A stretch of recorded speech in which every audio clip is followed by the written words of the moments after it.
Good morning, good morning, good morning, guys.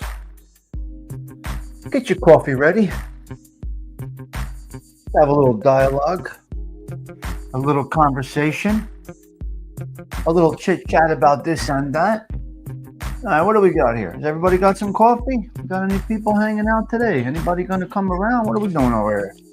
What are we doing over here? Got my coffee, nicey nice. Hope everybody is well. Let me shut down this, let me get rid of this banner here. Grab that coffee or whatever you might be doing. Shot of whiskey. I don't know what you do. No idea what you do. Don't even know what time it is where you are. All right, DJ, let's cut that music out now. Let's cut that music out now. We're going to change the background over here. Where are we? Go with that. Nice and nice. Get back up there. Let's get that DJ to cut that music, and let's have a little conversation. All right, pause. Pause the music, DJ. All right, let's go. Here we are. Woo! What's happening, guys? What are we doing? Saturday morning shenanigans are in full effect. How's everybody? Hope you're all well. Hello, people. Shannon, Simpson. We got Fowler, Simpson, Shannon, Arlene, Man, Joe, Town. Jack is up there somewhere. Osada Treats is right there. Keep on rolling. Cheech is over there. Cheech took the seat over there. He wants to watch a little TV in the other room. Crevorcier, Octavia Grace, Brian Crevor, Ralph Pizzella. Okay, hello, Ralphie. Nice to see you, Ralph Pizzella. A pleasure having you. Guys are greeting each other nice and nice. Very slow, very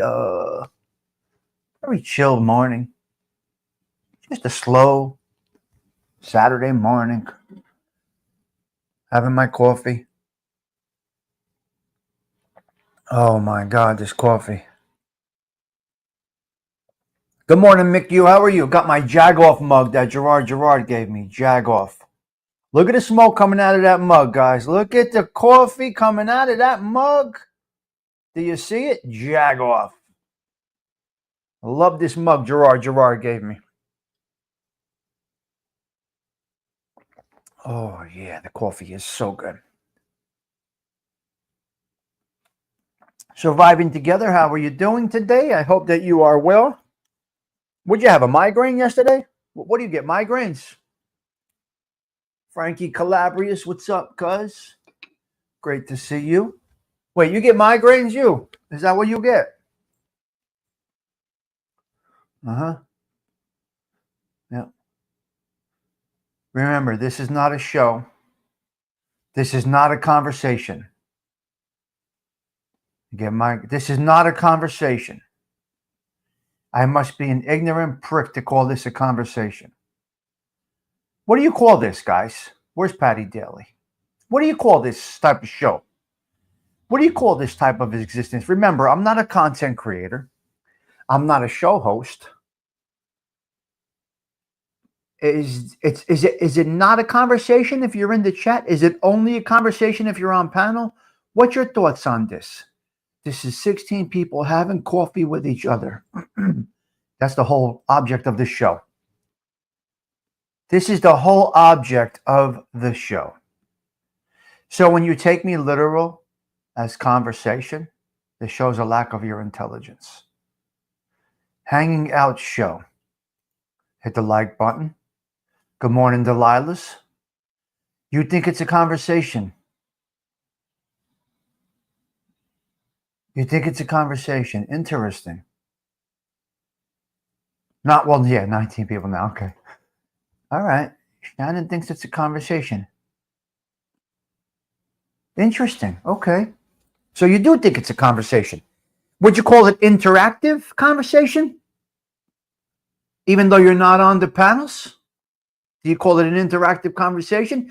This seems to be a new way. Definitely is conversation. It definitely is a conversation. Wow. You talk, we respond. It's a conversation. You can't say it anymore. You talk, we respond. It is a conversation. It's a get-together, a meeting of the minds. One-sided conversation. I would say it's coffee lounge with friends via the internet. Okay. Yes, it's interactive because you talk. There is interaction, as Joey Dell said. Well, thank you for these are great comments. Interactive conversations. I read the chat. We talk to each other as well. Yes. It's a get together, a party, an extravaganza, Chich. Wow, you guys really you guys are really interactive. You're not waiting for me to deliver anything. All you do is you graciously invite me into your homes. It's a Wi-Fi hotspot, Arlene.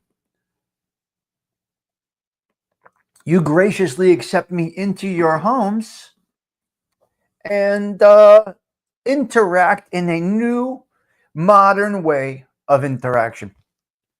This is the way things are right now. This is the way of the world, right? Yeah. It's a good time. It's a place you can make friends, laughs, memories, and then we go about our business. Well, the thing here is it's not going to be memorable. 4 tables of 5, Don McHugh. It's not going to be memorable shows. Everyone here. No, I don't have a fire stick. Well, wait a minute. Are we being literal? Patty Daly, don't you get dirty in the morning. Patricia, don't you get dirty in the morning. Ah ha ha ha ha. Let me pour a little more coffee. Love my coffee. Love, love, love my coffee. Furbo, what's up? How are you? See, I really, really like to pay attention to the chat. I like to miss nothing. I think if you're not going to have people on the panel, you must interact with the chat. There you go, Patty. Cheech with a little boost this morning for coffee. Thank you so much, Cheech. Appreciate that. I personally enjoy the whole chat. Martha Fowler, this is my being on here. My whole thing here is to interact with the chat. So how many of you guys watch this on a television? Who's watching this on a TV? Anthony LaVista.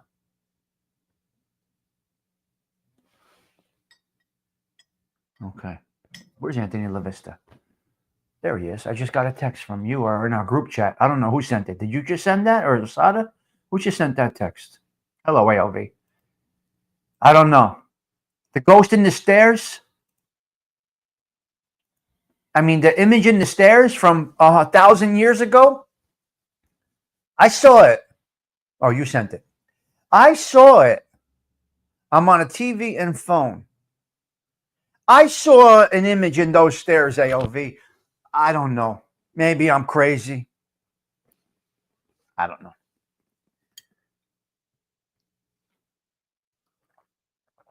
And the people in the car, it's just, did they set it up? Did they set it up? They had all their camera stuff with them or just happened to have it? Or they just set that up to go internet virals? You know what I mean? I'm on my Apple iPad. I'm always curious to see who sees it on the TV as well as the chat. Can you see it on the TV as well as the chat? That's where my curiosity is. Today we got snow outside in the neighborhood. We got a snowy on the stoop. Check it out. That's the city right now. The street is always clean. The Italian in the car, ghost hunters. I don't trust ghost hunters. Okay. Usually on my phone, but sometimes I use the TV. Okay. All right. Gotcha. So we got a little snow in the neighborhood today. You getting used to the black wall behind me, guys? You getting used to the black wall? Yes, I watch on TV and chat on phone. Yes, but Joe Town, can you see the chat on the TV? Big Bones. Thank you, Big Bones. We got in touch. Stay tuned. You like the black wall, Shannon? Thank you. All right. I am able to get YouTube TV. I don't know how to use it. I know, me too. I have no idea. Good morning, James. I'll try to stop by. I'm live at 3. So it depends on how long it goes. You just go where you can look it. You got to do your shows, guys. You can't go by. I love the black. Makes the backdrop pop. Osada is the artist eye. When Osada says you're looking good, you're looking good. Hello there, Gina D. Nice to see you. I can cast on TV, but I don't. Some people watch me on TV. I mean, Noel sent me a picture the other day. He had me on a big screen. Another friend of ours sent me a picture last night of Joey's. I'm on my tablet now in my recliner, my dog in lap. Oh, Patty. Gets no better than that. Again, we got 30 people here. 20 minutes in, we spoke about nothing. But we spoke about everything. You see what's going on in this show here? Osada's cockeyed? Shut up. Man, you can scroll up and click. Wow. I don't know anything about that, Joe Town Jack. See, I don't know anything about. See, we talked about nothing so far. It's a goof-off channel. And we're here to just laugh, have fun, do nothing. We're not going to change the world with a little YouTube channel. We're not going to change minds. We're not going to change opinions. We're not going to change personalities. We're not going to change how people act. If anyone is a miscreant, they're going to continue to be a miscreant. You're going to teach nobody anything on YouTube. People are going to be people, and you just get drowned out with all the noise. So it's Southern California wildfires continue to burn. Yep. It's so to the right where you hit the like. Oh, I don't know. I don't change your minds, and I'm not here to do anything like that. I'm here to make you smile, laugh, break balls. Hello, Latin butterfly. We're here just to change your mood, possibly, not your mind. Who's going to be taught things at our age? We're adults. If you're a criminal delinquent, you're going to always be a criminal delinquent. What are you going to change? If you are in a chat channel, that's what you've grown to be. It's not going to change. You have nothing else to offer. Right? Think about this, guys. Think about this, ladies and gentlemen. We are who we are. And most of us on here are adults. Hello there, J.R. Ewing. And how are you going to change adults? You're here, you're going to end up in jail. Uncle Edwin, I've heard him say numerous times in the past. You're going to end up in jail. You're going to end up in the cemetery. They don't care about jail. I don't know if you guys understand anything about jail. Once you're jailed, you know how to jail. They don't care about going to jail. These people don't care about jail. Nobody cares about jail. You can tell by that. They ain't worried about no damn jail. It's a pod catastrophe. I absolutely love this name. And that just describes it. It's a pod catastrophe. God, what a name that is. Welcome. Good morning. Yeah, what are you changing in the 60s, 50s? They've been in jail 10, 15, 20 years, 2, 12, 100. You can't change anybody. Stop. There ain't nobody changing based on a YouTube fucking content creator. Ain't going to happen. I know you care about jail. Hopefully you ain't never been into the jail.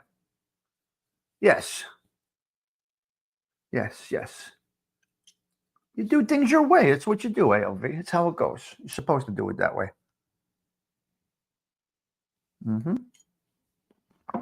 All right. Let's talk a little bit. All right, we're 90% over here, guys. Hey, listen. Let me explain to you something. There's something called search engine optimization. It is an actual thing out there, guys. Now we're going to talk about something for a moment.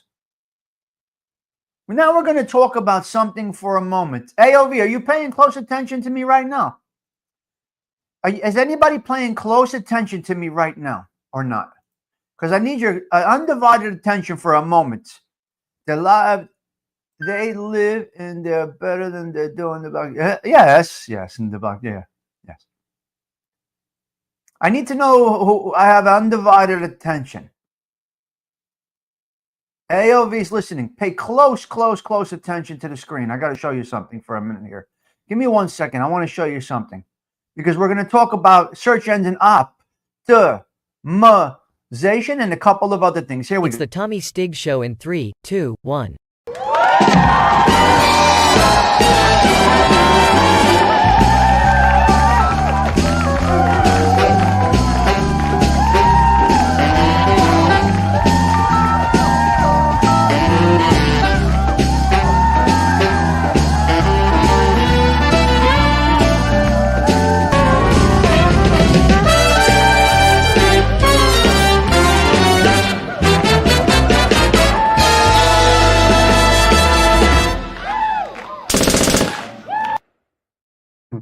I got you. I said pay close attention. Attention. I got your attention. All right. How did that work out for you for paying close attention to me when I asked for your attention? It worked out very well. You got to see the introductory video. The sponsor of our show today is your sister's ass, okay? We haven't said it in a while, man. 419. Delilah's. Richie Rich, we got to go with your sister's ass is the show sponsor. So thank you for your sister's ass. All right, sta cosa mia, questa mia cosa, Siciliano, Italiano, and this thing of mine, questa mia cosa. Yep, you lost all your attention skills, and that was the goal. All right, yes. Sta casa mia, sta cosa mia, e questa mia cosa. Welcome to this channel of mine. Gerard Sorcelli, hello, how are you? You're doing good, I hope. All right, let's talk about optimization. Search engine optimization is a tool. You personally love that intro?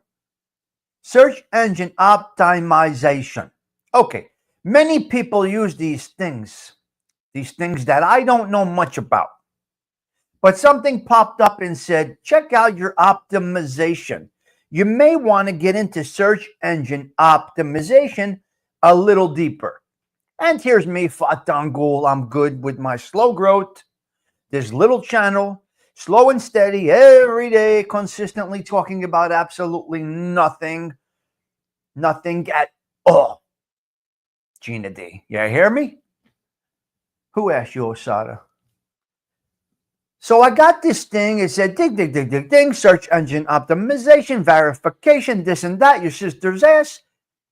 Do you want to do better than what you are doing right now? We suggest you look into a little search engine optimization.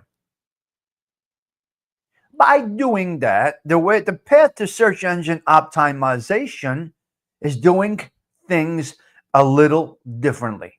Which means, Big Bones, which means Arlene Marlino, which means Delilah's,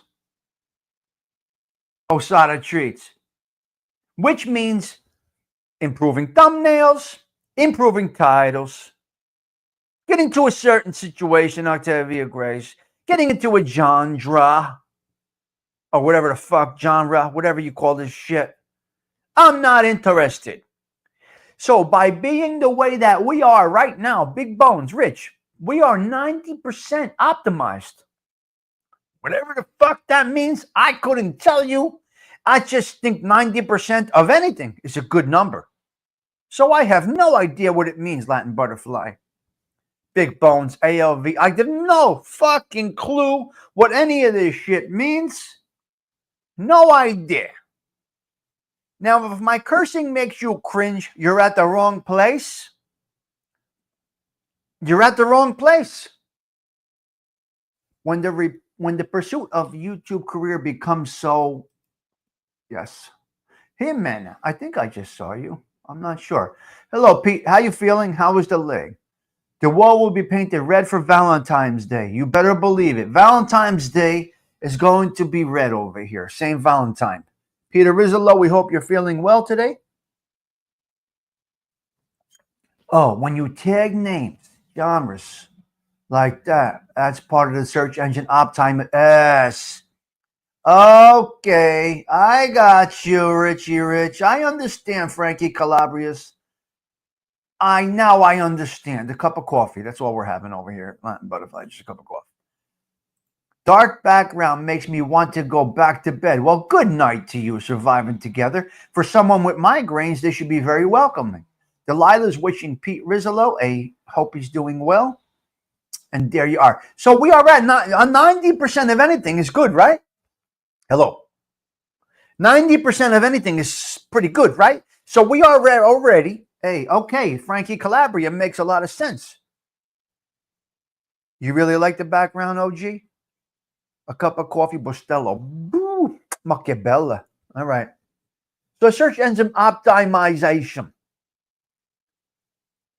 I'm 90%. Surviving together. Why do I need to change? No, you have not been dismissed. You've been educated. If you learn something here, dark rooms are good for migraines. So is Botox. Why don't you consider a little Botox? Search as another name for money, please, to be in the top. Okay, Don, is that what it is? 90%. 90% is, well, yeah, I'll get you that one. Yeah. Yes. Okay. Tommy, can you slow down a bit? I'm only coffee number. Well, I'm on coffee number 4. You better catch up. All right. Delilah doesn't like the black either. I will getting the clown is going to jump out. The clown, yeah. Well, I like the black. We're staying black until Valentine's Day, and then we'll change it up a little bit. Jagoff. You see that mug? Jagoff. You don't have to pay for search engine. I have no idea. AOV, I have no idea. No. It's work. You got to do work to get into the search engine optimization. Don't you listen to the likes of Frankie Calabria? This is a conversation. Frankie just explained it. Are you paying attention to your compadres in the chat? Or are you just waiting for me to tell you? Because if you're waiting for me to educate you, it sure as hell ain't happening. I could tell you right now. I don't know who we directed this at. Gerard gave us these. AOV, Frankie Calabria.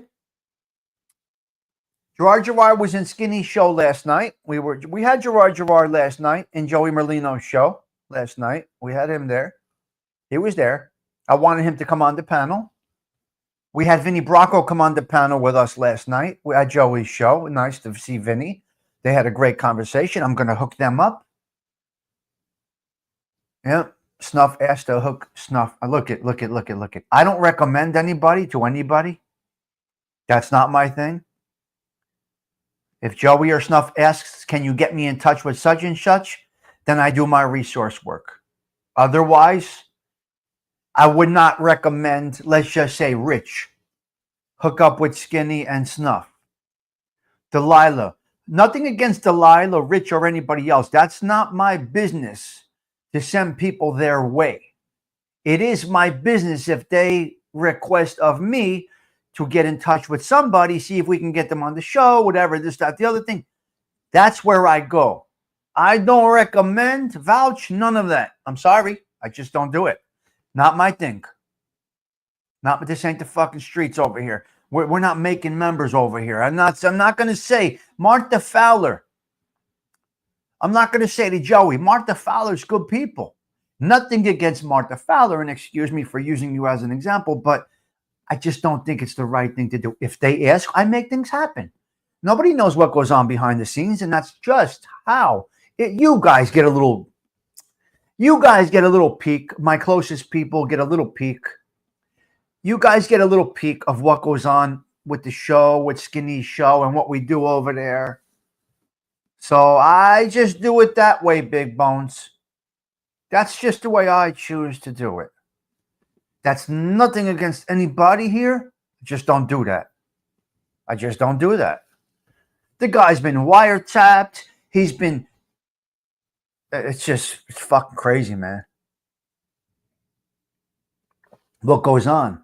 Our conversations, we got to be careful in text because they could take it out of context. and they can investigate you for what's that called, AOV? Circumstantial.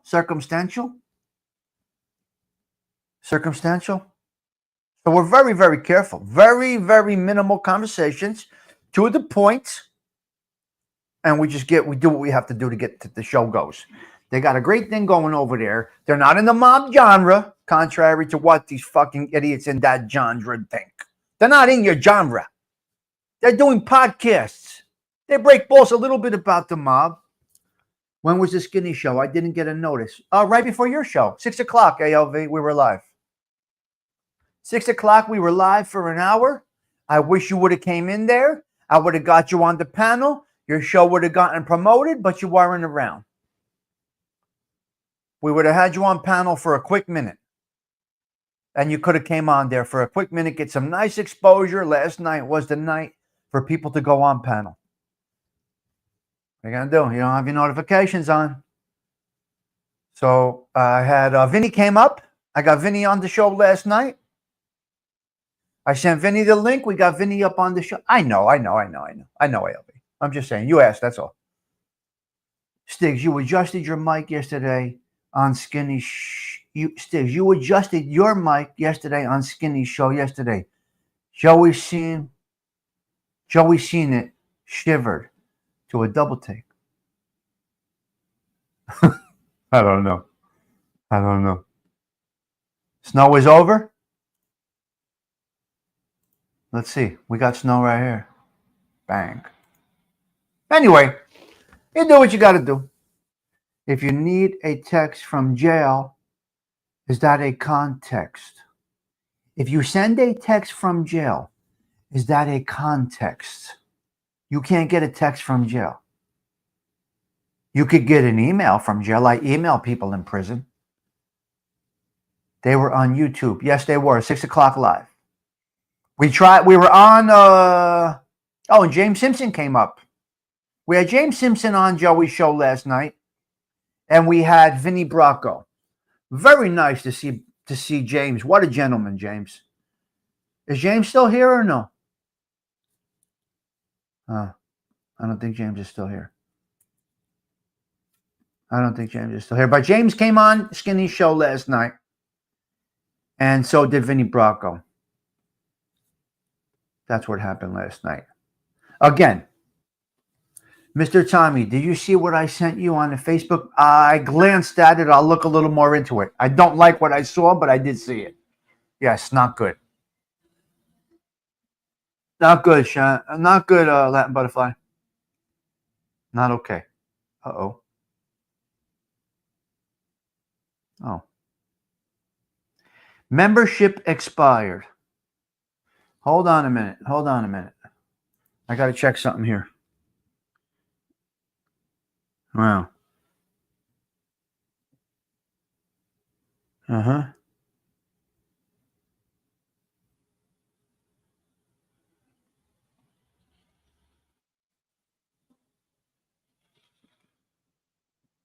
Wow, great. All right. Nice message I just got. Beautiful. Nice message I just got. James must have left, huh? Lake effect. What does this mean in the true sense of the term? Lake effect. What does it mean? It just sounds violent. Lake effect over here. No idea. Getting more. James is a great guy. I know, sweet tea. Very good. We want you to see these shows, all of these shows. This is quality content. So lake effect just sounds violent. The term, Gina D, doesn't it? You love flower to you, Mafatone? Listen, it just sounds violent to me. Lake effect. Great Lake effect snow. It's why Buffalo gets so much snow. Okay, that's an explanation. Thank you. Thank you for that. Yep, today it's a clean out your closet type of day. Okay, here's a link to a Osada Treat show. If you guys have thumbnails, please put them up. Don't just say come to my channel. Don't just say come to my channel. We don't want to do that. If you have a channel, you need to have a thumbnail up for your next show. Do not just say, come to my channel, because that's not okay. Now you want a favor sub. When it's just come to my channel and subscribe to me, it's just a favor sub. We don't want favor subs. We want you to do what Osada just did. He put his thumbnail in there, which means they're going to go to that thumbnail and say, oh, this is quite interesting, or this is not my thing. That's how you build your channel. We don't need favor subs. Favor subs suck. Right? Favor subs suck. If you are a true show doer,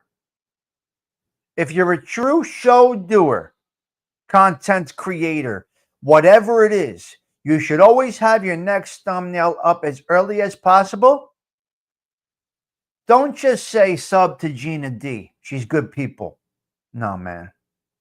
Not going for that. My personal, humble opinion. Put the thumbnail up. They're going to see what it's about. They're either going to hit it or they're not. It's very simple. Again, I don't do as I preach, but I know what can work. You follow me? I don't do that come and sub to my channel stuff. They were telling me last night, Stigs, promote your channel. Stigs, promote your channel. Everybody in the chat last night at Joey's show was saying, come on, Stigs, put your link up. What are you doing? No. I don't need it like that. I'm okay. I'm good. They asked me, Frankie Calabria, Joey and Snuff asked me, how's your channel going? What's going on with your channel? I said, I'm 70 away from 6,000. They said, God bless. Okay, put it in the chat. Let's get you there. No. You know what it took me to the end of the show to put my link in the chat? I just can't do it. I just can't do it. That's just me, Latin Butterfly. I'm not going to say go sub to such. I don't like to do it. I want you to be delivering something. That is your job as a show host, content creator, to deliver some product. Now over here, you know what you're going to get. You're going to get just this nonsense. Absolute nonsense with no purpose. That's how the movie's back, yeah. Right, Latin Butterfly? Does that make sense? And Gerard is good. I'd like for you to have, you need someone to put it in the chat for you. No, I'm a moderator there. I could have done it myself. I'm a moderator on their show. Self-promoting is very tough, man. I see people going to other shows just to get their name out there, just to get seen in a big chat. There's people, they think they're fucking slick, right? They go into other chats and they just type their words. Oh, I'm going to touch on something wonderful in my show today. We know how sneaky people are. We've been around the block over here a few times, okay? So you're in a show with a lot of, they wait for a lot of people to be in the chat, and then they say, join me today. I'm going to, ding, that, boo, dude, this, that, the other thing. No. We see, listen, show hosts, content creators, we know when somebody's in here just for one thing, to grow their own channel on somebody else's back. We know how it all goes. Yes. No. That's how it all goes.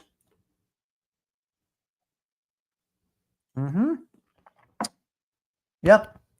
And listen, it's okay. Me, shkumbari, I can't do it. If the show host so chooses to promote you, now me, I'm all about drop your links, talk about your shows. That's me. I'm like open. Let's go. This is the social club. Let's make another social club and another social club and then. I don't give a fuck. For me, yeah, I want you here. Tell the people you're going to have a good show at 6. I don't care. I want that. Me personally, I want that, but they're called clout chasers. And they go around to shows.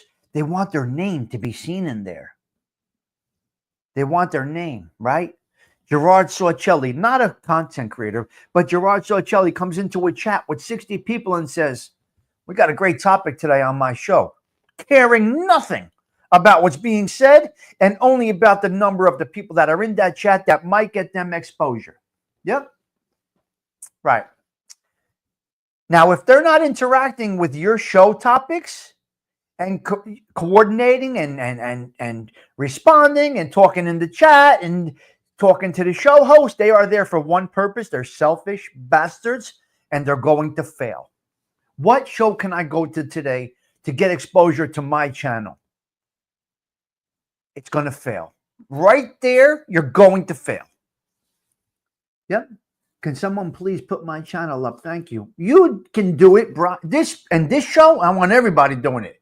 I want Brian. I'm going live. I'm going live. Gerard's going live. Richard's going. I want everybody to say they're going live. Don McHugh's going live. Over here is different.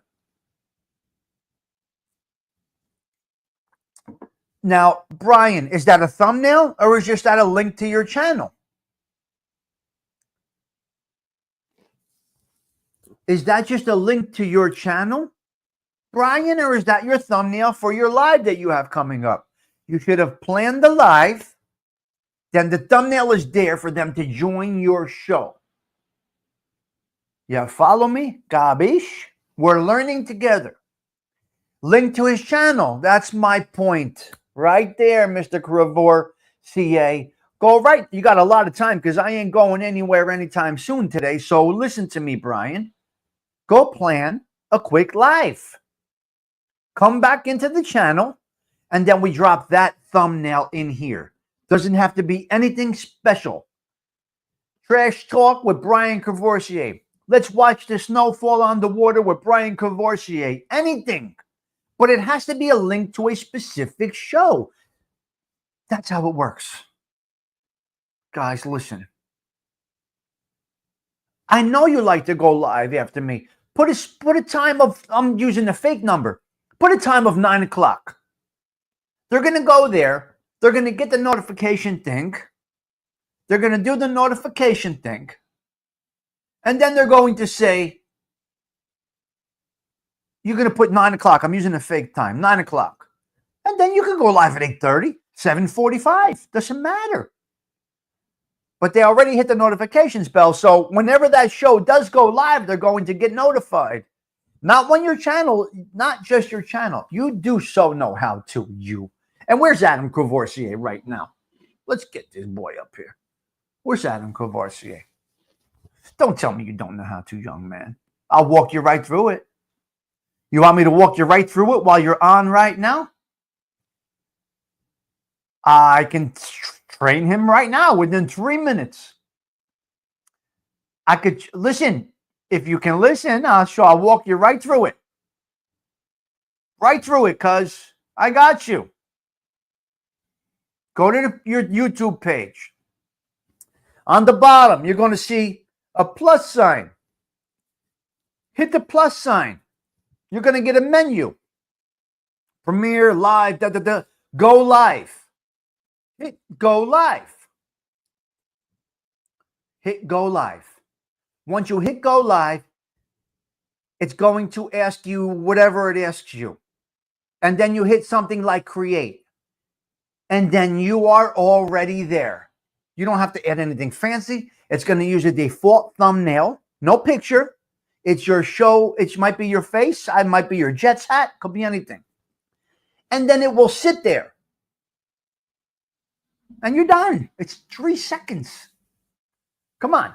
On your cell, on your tablet, on your computer, go to your YouTube. There's a little circled plus button on the bottom. Hit it. Walk right through it. Don't push the second go live, because then you will, in fact, go live. Okay? You're done. 3 seconds. I just trained you. That would be great, but he left already. He got off the show, and he's messing with his phone, and now he's trying to learn without me. It's really simple. It's really, really simple. Now, pay attention to this one. Can you email it step by step? Yes, I can do a video step by step. Now pay attention to this one. This is an important one. This part you really have to listen to, AOV, because this pertains to you. This part pertains to someone like AOV or Thindu or Don McHugh. Well, Don doesn't really do lives. But this next step, yes. Right. See, you're learning. Absolutely nothing over here. Nothing over. Send them instructions by email. AOV, are you listening? This part is for you because you do a different thing over here. I imagine the beating Stigs would have caught at a Catholic school. That would not have worked out very well. That it would have not worked out very well. SPK catching me off guard. Let me see who got members only, my man. All right, now I got to go to my channel. He gets me every day, this guy. I can't with him. Let me see who got him. Every day, this guy. Jen Marie, Little Maine Deborah, Laced Venom, Mimo, and Gary Shields. I know none of these people. But thank you, SPK, for the little boost this morning. You better not play that intro. Yes. All right, next topic. The next non-topic over here. You see, we talked about nothing for an hour. Is this interesting? Is this shit enjoyable? Are you really enjoying yourself over here? I can't see it. I just don't get it. I just don't understand.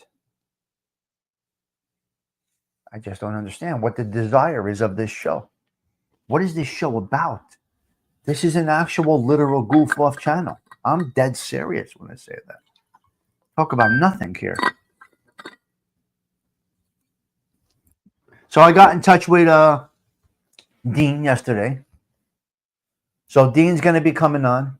Maybe next week we're going to set something up. Dean's coming back on. Dean Wilkinson. Looking forward to having him back on. AOV, good morning, sir. You're a gentleman. Of course he is. He's a Belleville guy, AOV. SPK, he's a Belleville guy. We're gentlemen. We know how to act. We were trained right. That's how Belleville guys are. Any Belleville guy that comes in here, SPK, Belleville, Newark, you're going to get the same vibe, SPK. 100%.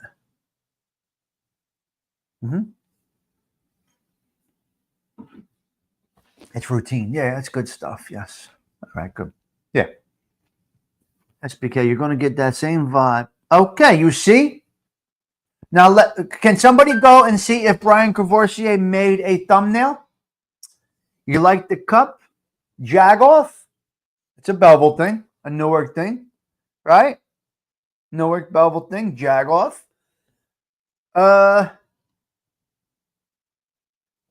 Gerard Sorcelli. Gina's a lady. She's a Belleville girl, right? Sandra D comes in. She's a Belleville girl. Love the cup, huh? That's from Gerard. Gerard sent this to me.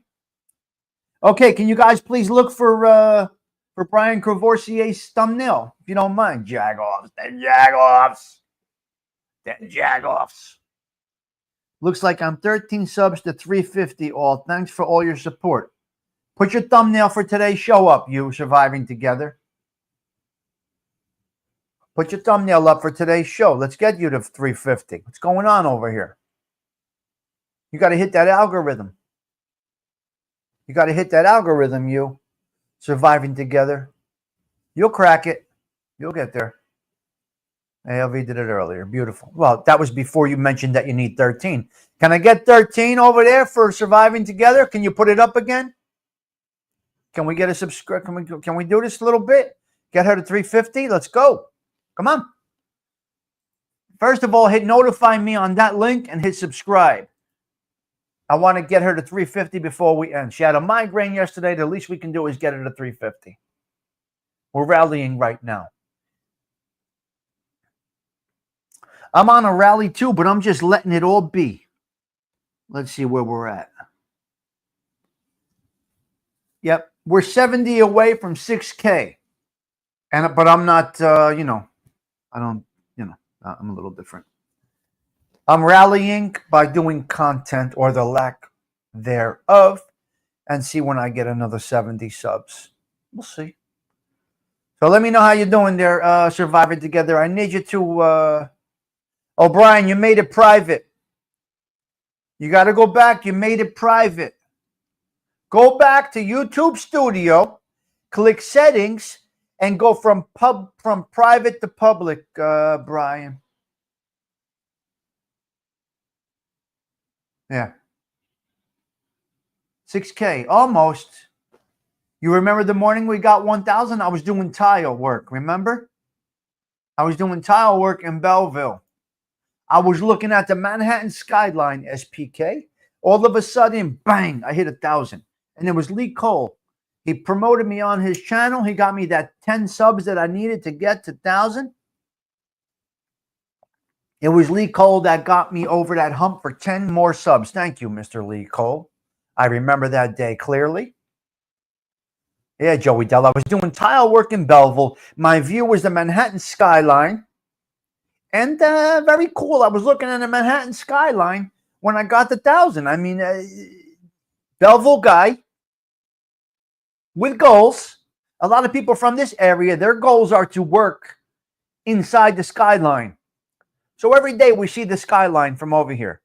And a lot of people's goals in this area is to one day work in the skyline. Not look at it. Work in the skyline. Then you made success if you were from our area and you worked in Manhattan, which is only 10 minutes away. Right? Which is only 10 minutes away. So it's interesting because it was just a YouTube channel. I was putting my tile saw in the trunk.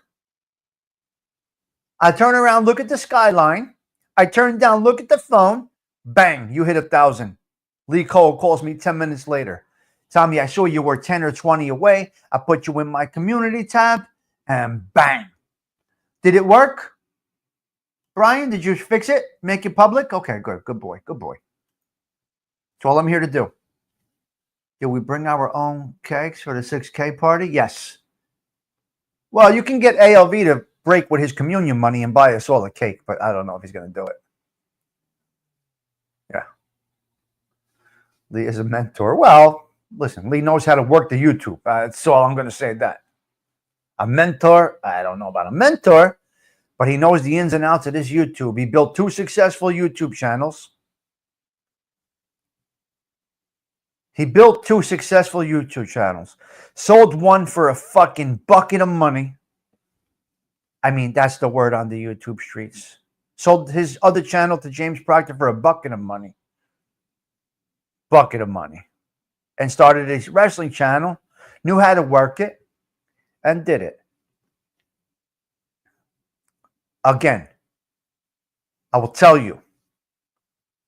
I will tell you this. I don't care who's behind you. You got to be able to do it. I'm seeing some horrible content. Somebody stole my coffee mug that day. Looked down and somebody stole his coffee mug that day. It worked out. Can somebody please put Brian's thumbnail up? Thank you. Hey, Sammy. Hey, Sammy, it's Lee Cole. I'm seeing some horrible content come out. Horrible. The delivery is... the topics are fucking incredible. The stories will be amazing. The delivery is just horrendous. I'm trying, Tommy. No one watches my stuff, though. Horrendous. Got 1,500, you. Nice. Horrendous, horrendous, horrendous. Almost you can't watch delivery.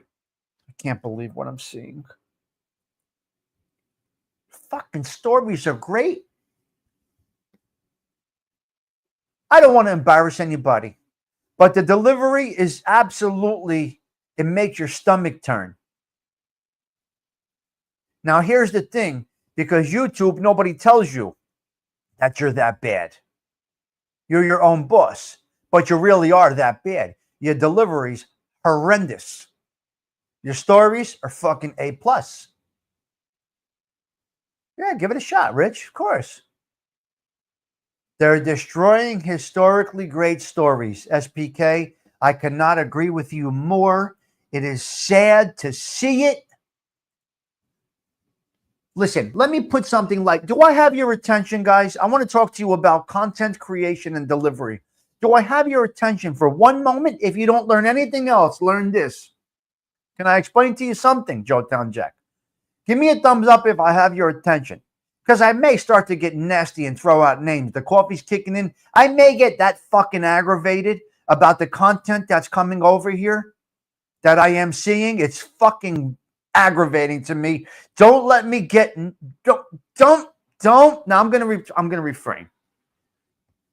I'm gonna refrain. But SPK, I'm getting a little aggravated. A little aggravated. A little bit. Yeah, a little out of line, a little bit. We may get stupid over here and start cursing. I may start fucking cursing. I'm a little aggravated. Because it's being destroyed. Let me explain to you something over here, Cheech. You know what? Let me take a time out.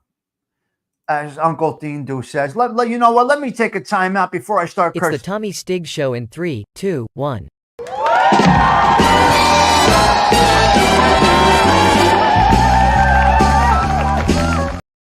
All right, never mind. Let's not do it. Let's not do it. You know what? Maybe. It's the Tommy Stigs Show in 3, 2, 1. No. We shouldn't do it. We should not be doing the intro. Let me just talk, okay? Let me just talk a little bit. Why are you going to chuckle like this? I cut it. I cut it short. I know. I'm not a jerk-off. Listen, I'm not a jag-off. Contrary to what some people might think about Tommy Stigs Social Club, I'm not a jag-off. By you, SPK, I couldn't agree with you more. They're fucking killing the stories, destroying it. I can't. Brunswick next week. You have room for 6. We'll supply the booze and ooh, nice. 6? No, I don't. I can't even have one guest over here, Big Bones. I have one bedroom, one little joint. Half decaf today. AOV, half. I went with half. Okay, listen to me. Let me explain to you something. 3-4, a couple of 3-4 people. A couple of 3-4 people that could have fantastic, tremendous, incredible shows. Street perspective. What's going on? A couple of 3, 4, 5. SPK, I'm going to go with about 4. Couple of 3-4 people. Shows. The content, SPK, is tremendous. The research, flawless. The information, incredible. The data, whatever the fuck they're putting together is flawless. On point. The guests.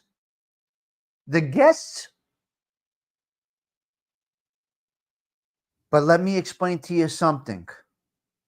Martin Scorsese was a director. A Martin Scorsese production. Then he picks people to deliver his content. I'm going to leave it like this. Hello, welcome to this Tommy Stigs Show. Welcome to the Tommy Stigs Show. Thank you for joining us. Today we think we have an interesting topic for you. And we're going to speak to Cinnamon Girl 2. We're going to have a little conversation with Cinnamon Girl 2 with ALV conducting the sit down and the interview. And they're going to carry out my content because they are fit to do it. They have the delivery skills. The problem with YouTube is you are your own boss and you're not analyzing yourself. SPK, am I right or wrong? Tommy Stigs is Martin Scorsese. SPK has an interesting story to deliver. Tommy Stigs put it all together. Directing. I'm using hypotheticals now because I'm not a director. Tommy Stigs put all of SBK's story together, but I feel that I can't deliver that story. I don't have the on-air personality. I don't have the interview techniques. I'm not that on-air personality. So I got SBK's story. And I give the story to ALV. Because I know ALV is going to handle it eloquently. He's going to carry it out nicely. He's not going to use like, you know. He's going to eloquently deliver go by my direction. You follow me? I'm such and such. I want to bring to you this topic. Thank you all. I hope you do enjoy the show. Now, ALV, take it away. You and SPK have a wonderful conversation at Tommy Stigs Social Club. You see what I mean, SPK? So they got the names, they got the people, they got the content, but they can't interview. They don't have the ability. Big names just don't call for a great interview. I don't care who you are. I don't care who you are. And it's wasted talent because the talent is not in the delivery. Their talent is in the production, the direction, the data, the information. I will tell you, the AI channels are going to kick their asses. The AI channels, some people need to either go to AI or have somebody do the interview for them. But they can't because they have too much pride. And that is the problem. If they got a performance review on their delivery, they would get an F, they would get fired. No umming. No. Well, you got to work on that then. Then you don't have the skills. We cannot hire you, AOV. You cannot be hired. Actually, you're going into purgatory or a little probation. Nothing big, but we're just going to put you a little bit in we're going to little purgatory. But with your arm out. Purgatory, but with your arm out. You know, arm and a leg out. You got to work on that. There's no ums. There's no ums. You're an educated individual. There's no ums. No. I don't care. What if you're delivering a eulogy? There's no ums in a eulogy. You lose the whole crowd when you go with ums. Not you and your show. It's a YouTube channel. So kill the ums. Don't you pony up to him. Don't you dare. Don't you dare, Big Bones. Don't you dare give him any. No. AOV, you're fired. CG2 is on her own. The Big Bones. You do it. You tell Big Bones. You tell AOV he's got to correct that next time. When he does Tommy Stigs' eulogy, there's no ums. I'll probably be the next one to be gone. There's a good chance it's me. That's okay. I'm in touch with life and death. So it's probably going to be me that will be the next one. If you use when you're delivering my little eulogy on your channel, I'm going to haunt you. You're going to get back pains. Your hemorrhoids are going to flare up. Something's going to happen. Do not do it. When you're doing mine, I got the power from above.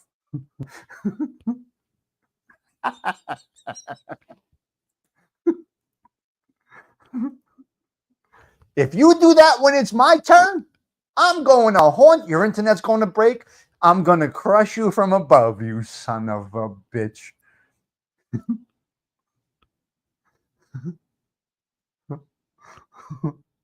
You see what we do here? We just break balls here. I can't. Oh, I can't. Fucking nuts. You're all nuts over here. There's only one time I could think of when well, that's a different situation.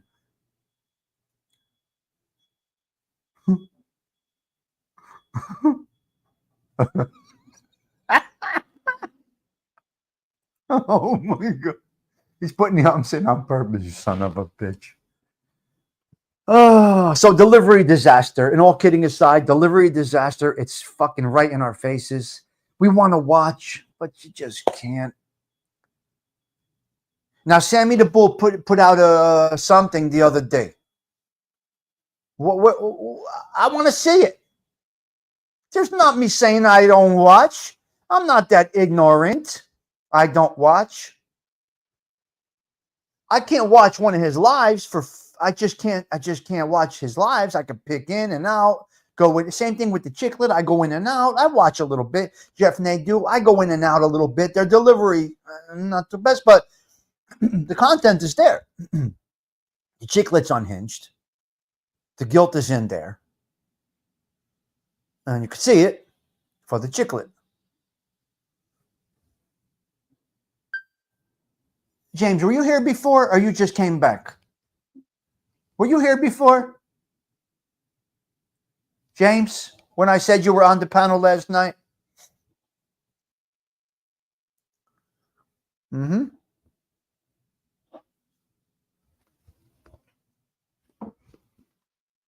Now, Latin Butterfly, I'll watch it for informational. So should I do an analysis of Sammy the Bull's show? Would you like to see me do that? I'm not in that genre. Would you like to see me do an analysis of the show that Sammy did on his wherever it is? Would you like to see an analysis of it from Tommy Stigs? Again, that's not my genre. I don't do those things. But give me a thumbs up if you would like to see me do an analysis of it. And I will. I'll do an interactive analysis of it. I'm going to watch it. I'm going to watch it. That doesn't mean I support this fucking crumb cake. That doesn't mean I support this crumb cake, disgraziat animal. He's a garbage pail. So would you like to see me review the garbage pail of a show? Let me know. I'm here for you guys. Uh-huh.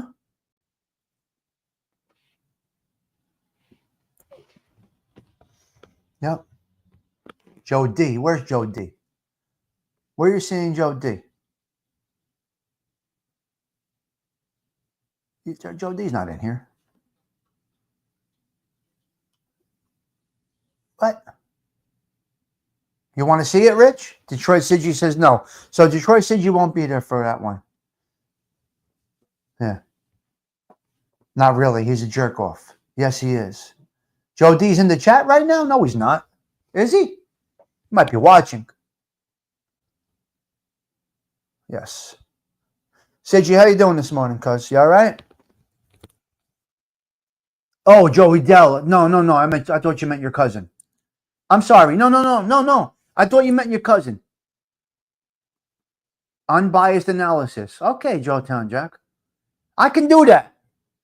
I can do an unbiased analysis. I can motherfuck him later, but I could do an analysis. This will be my second analysis. Remember, we did a watch party when he was on Diane Sawyer and we got blocked. The horn was just here. Hit the like, Tommy. Ha ha ha. You son of a bitch.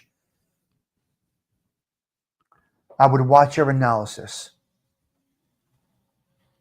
Great health and lots of wealth to the chat room. There you go. Let's see what's going on in the neighborhood. There we go. Where is James Simpson?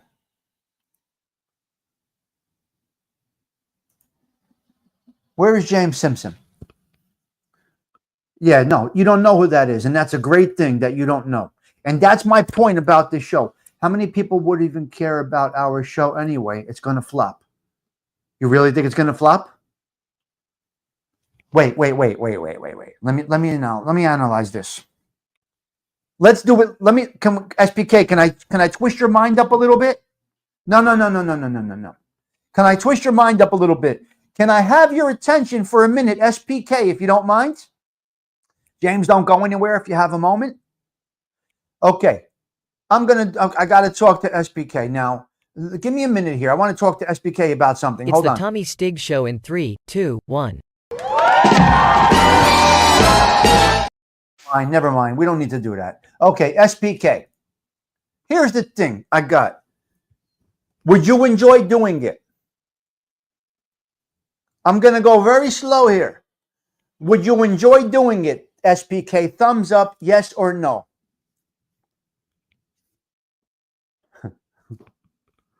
I'm going slow and I'm waiting for SPK to reply. I don't care if he's on the turnpike or what. I'm waiting for his answers. James Simpson. Okay. Okay. So you would enjoy it. Okay. Do you think we would have a good conversation between you and I? I'm going question by question over here. I know, James. I see you. 1,000%. We've spoken offline about this. Does it feel good? Is it therapeutic to speak about it, me and you, when we have our offline conversations? I'm going one question at a time. Do you feel good when we talk about it offline?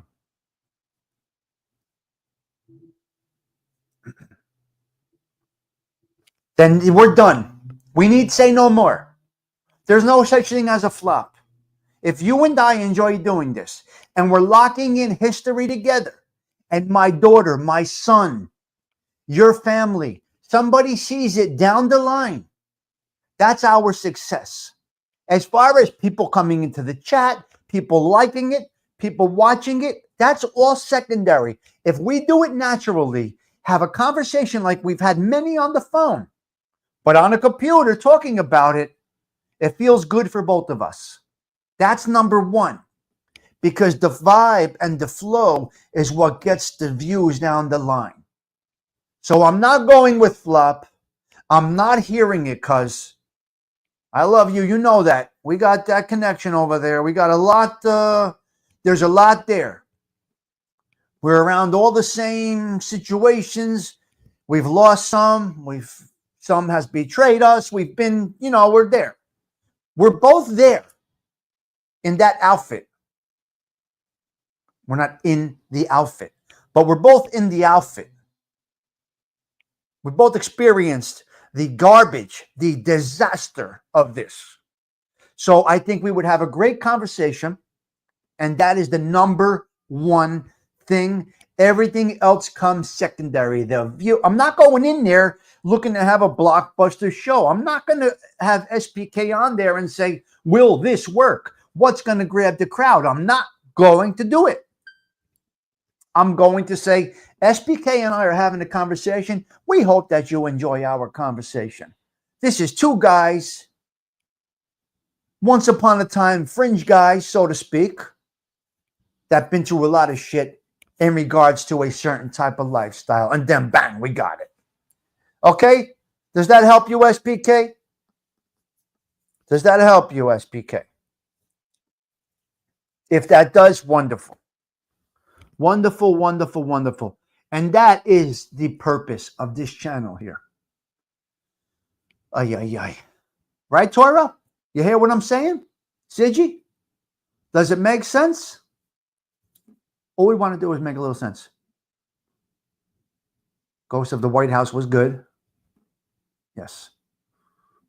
James, are you still here? Is James Simpson still around?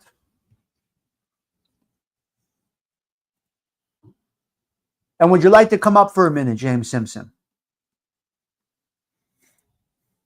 Where are you? I'll drop the link for James if he wants to come up for a minute. Remember, I'm not a panel guy. I still have the thumbnail, of course. Magic of healing. Always hello. Always hello. 100%. Say hello to Jimena. I'm sorry. I'm sorry. I'm sorry if I didn't miss her. Jimena. Hello, lover. Hello, beautiful. Let me make you blush for a minute. Hello, gorgeous. You had a green shirt on the other day, I believe. Whoa. Nice. All right. Don't like it too much. I hear you at Tommy Stick Social Club. You need to paint that wall again. It's more like, nope, tough shit. You're stuck with it. You're out of it. I know, James.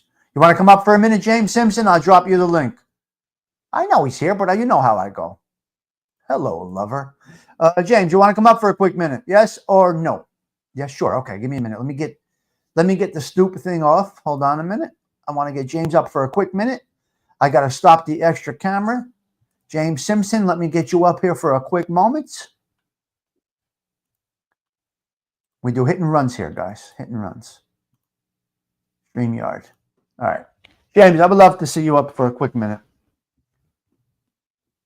Yeah. And then I'm out of here. So we're going to keep it short, sweet, right to the point, and then we're out of here. Let's see, James Simpson. You could do Avatar. You can do whatever you want to do. Whatever you want to do. All right. Where is he? Yes, yes, yes. There you go. I think she had a green sweater on the other day. Pretty sure. Pretty sure. Okay, we're switching to lemon water now, ladies and gentlemen. We're going to go over to the lemon water. Uh-oh. Hold on, James. I got you. All right. I got James right there. Hello, James Simpson. How are we doing, Tommy? You all good? I am good. Feeling good. Excellent. All good. Excellent. My blood pressure numbers are good this morning. I'm going to drink a little lemon water as you enter the social club. Good, man. So you're taking care of yourself then. That's the good thing. Yep. All right. Got a question for you. How'd you like coming up on Joey's show yesterday? I liked it. I really enjoyed it. It's what I wanted to do. Just have a little chat. Felt comfortable. We sort of talked about, obviously, more around about where I am. And, you know, I know Joe, he wasn't in England that long, but when he did come, but he said he loved the place. He'd like to come back. And I think as well that with the way things are over here in regards to, you know, especially when you go and have a bet, he'd enjoy it. He really would enjoy it over here. Were you surprised that he was there, or you knew already? No, he's mentioned it before in his Patreon. Yes. That he went there. So that just goes to show you how well-rounded the whole situation is. Yeah. Right? Absolutely. Like I say, thank you for sorting that out, Tommy. Yep. Well, we tried the Patreon. It didn't work out so well. I saw you in the background. I was in the background too. We could not execute it. There are some settings going on. It's okay. Everybody's learning. It's no problem. Everybody's learning. But the reaction was right. After a few minutes, they said, let's just kill it. We'll go over to YouTube. And it ended up working out well. Yes, of course. And that Vimo technology, it was the first time I didn't actually know that they did that sort of thing. So I don't know if many people use it. So our skills are not really sort of now around that. But YouTube, we all know. So we did a Patreon live when I was with them. It was the three. Do you remember I was with them at live, the first one? Yeah, I remember it. And it was all right. It was on Patreon. And it was a little bit, it was good. It was all right. We had to work on some sound and stuff like that. But we did pull off one, but we were all together in the same room. Well, this is it. I think, and as their plan was, they wanted to get people up on the screen to ask them questions, all the members. So yeah, it was that part of it hadn't been tried. And that is the right way to do it. But it's going to be better when all three of us are at the hangout spot. Because we can do it. We can troubleshoot. We have, me and Snuff work in the chat, and so it was a little difficult. 3 people in 3 different locations. It's very hard to do it that way on Patreon. It's not as easy to use as YouTube. Yeah. I think as well, Tommy, it worked out having you up there on the live last night as well. I did see a comment in there that someone said that you should be up there more often.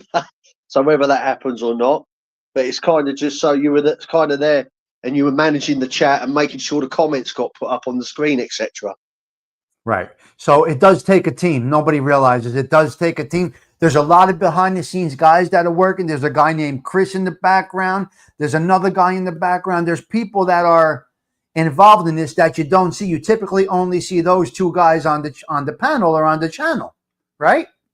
Well, exactly. And not only that as well, because Snuff is now starting to get more notoriety, he's getting more questions. So he's he is getting more, sort of say, of an equal of the show. Do you know what I mean? I know they are equals as far as the show goes, but he's getting more questions. So obviously him to do that and then manage the other part of it is, it needs that extra pair of hands and eyes. Right. Okay, Vincent Capiche. How many people they have? They're in the thousands with the Patreon members of Vincent Capiche. They're in the thousands with members. They're doing well on Patreon. You're not going to hear them say we're quitting Patreon. They're doing well over at Patreon. They're making coin over at Patreon. Yeah, they just wanted to do it on Patreon because they wanted to do it for the subscribers. That was the reason why they originally did it, because obviously just a treat for the members who obviously pay. This is correct. 100% correct. So they wanted to do it, but Joey likes to do the lives. I don't know if you could tell. Joey likes to do the lives. I don't really call him Skinny. I call him Joey. His name is Skinny Joey. Really, but I call him Joey. I just refer to each other as a regular name. I mean, everybody calls me Stigs, but that's my name. But I just refer to him as Joey, typically, not Skinny or Baba. The function of it all is still the same as it is for me and you. You know that the more you get up there, the more you start growing into it, and the more you feel comfortable around it. Mm-hmm. Yes, and you could see they both settled into it. But Joey's a natural on camera and talking and talking to a group, talking to a crowd. Joey's a natural. You see how Joey wanted the comments faster. Yeah, and it was because the chat gets inundated. It's kind of, as I say, it was a little bit. It can be a bit of a struggle if stuff's got to try and get the questions out, but then he's answering as well at the same time. So it kind of it looked good. It was it was good when obviously you were there helping. Yeah, it was interesting because there's my main thing was get those super chats up on the screen. You got to show the super chats. Well, that's right. You got to shout them out really because they're the people that's donating. So obviously it's just making sure that they're noted for what they did. Exactly. All right. So you were happy. You liked the way you were greeted. You liked the way you were spoken to. You were very comfortable. Yeah, absolutely. I enjoyed it. I mean, for me, obviously, it was like I jumped up there on midnight. So obviously, I don't think it was the best version of me, but I got to ask a question and just have a little chat, and I really enjoyed it. Good guys they are. It's nice. And another thing as well is they seem very down to earth, which is good. Yes, exactly. All right, James. I really wanted to just get your feedback on it, your input, what you thought about it, how well, if you think it ran well, and if you think it's good when the three of us are up there versus just two or one or Snuff or whatever. You like the way it looked last night. I did. It's just you were get to give that extra bit of help. That's all it is. So then they can then actually just focus on answering the questions, and it's not having to worry about other aspects of it. Excellent, my man. Wonderful. All right, buddy. Thank you so much for coming up. I appreciate your feedback, and I'm going to get this information over to them. Good stuff. Thank you, Tommy. I appreciate it. Thank you to everyone in the chat. Yep. All right, James. Excellent. James Simpson. What a gentleman James is. I got to tell you. He's just a gentleman. It was nice to have him up there last night. I don't know if any of you guys did see Joey's show last night. Not sure how you think it went. Do you see how we break balls? He was breaking my balls about my sweatsuit, right? Now I wear that sweatsuit when I go see my mother. It's an older sweatsuit. I typically wear it when I go see my mother. When I come back from the hospital, I throw it right in the washing machine. And I wear red when I go see my mother to make her eyes pop. She loves me in red. My mother loves me in red. There was only one time she was irate that I wore red. Only one time in my life. But she loves to see me in red. So I wear that red sweatsuit when I go see my mother. It's about 6 years old, that sweatsuit. As you guys know, I cycle my clothes through. I don't keep old clothes. I tell you 2 seasons, your clothes are over. But my mother with the red, so I wore it, and I just came back basically from the hospital when they were on. So I jumped on because I had to help out right away. I couldn't change. Um, Delilah, so. She had some pizza last night that my son brought her. She's doing all right. All right. You look awful in red and yellow. Wow. Red lipstick on women. Depends on their skin tone. Maffatone, you like red lipstick, but not everybody can use that. No. Hold on a minute, Maffatone. I love red lipstick, but your lipstick has to go with your skin tone. Thank you. Yeah, mom's not well. It's just the way it is. Yeah. You look. Hey. Red's my favorite color. But not everybody's skin tone can pull off a red lipstick. Pale broads no good with red lip. You know, cuz. You love it on you. Oh, stop with the red lipstick. You're going to get me a little hot and bothered over here. Okay, relax with the red lipstick because y'all know me with the reds. I get crazy with the reds. Oh, boy, I'm going to start blushing over here. Oh, hold on with the red. Dang it is.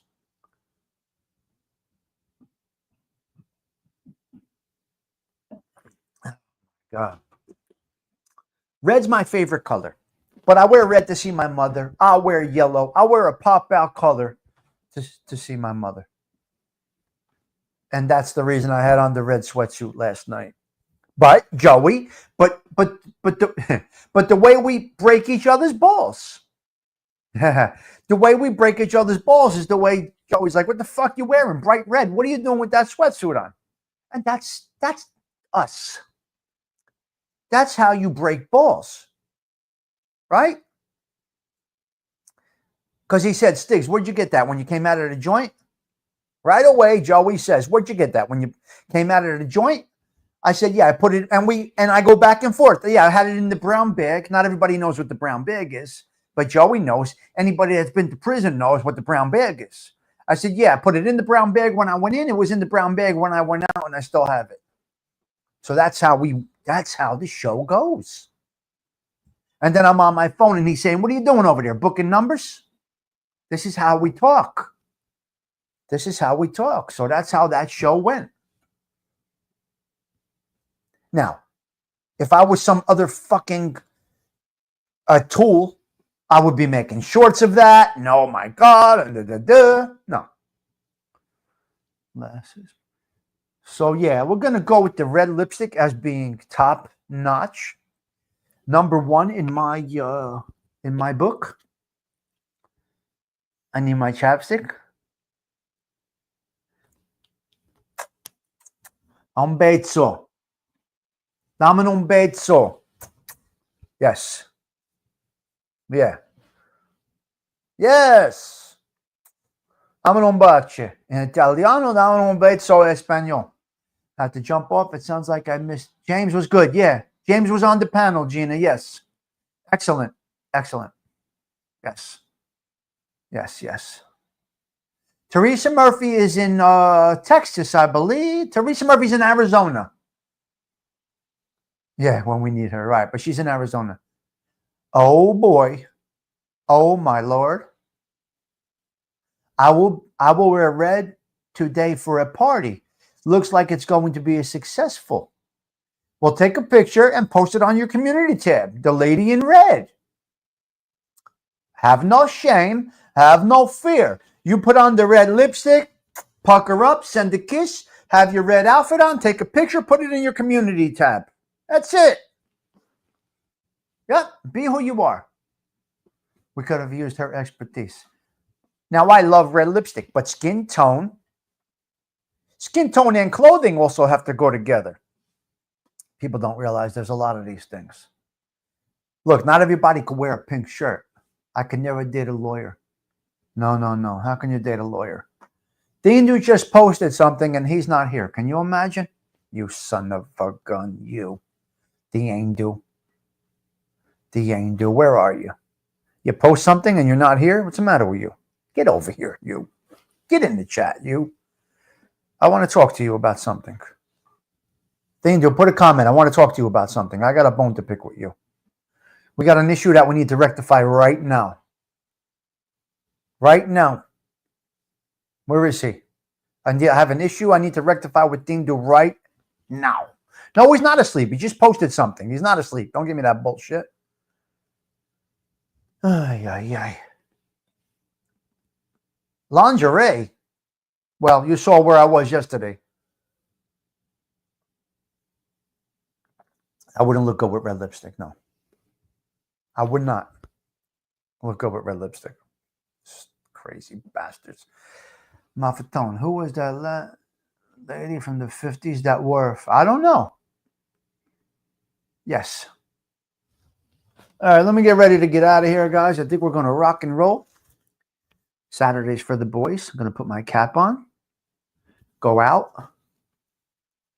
Yep, it's time for me to go. It's time for me to put it on. Go out into the snow. We're ready to roll. It's Saturdays for the boys, guys. I think we're going to get out of here. I think we're going to rock and roll. I don't know if I'm going to go frontwards or backwards today. Where are we going? Where are we going?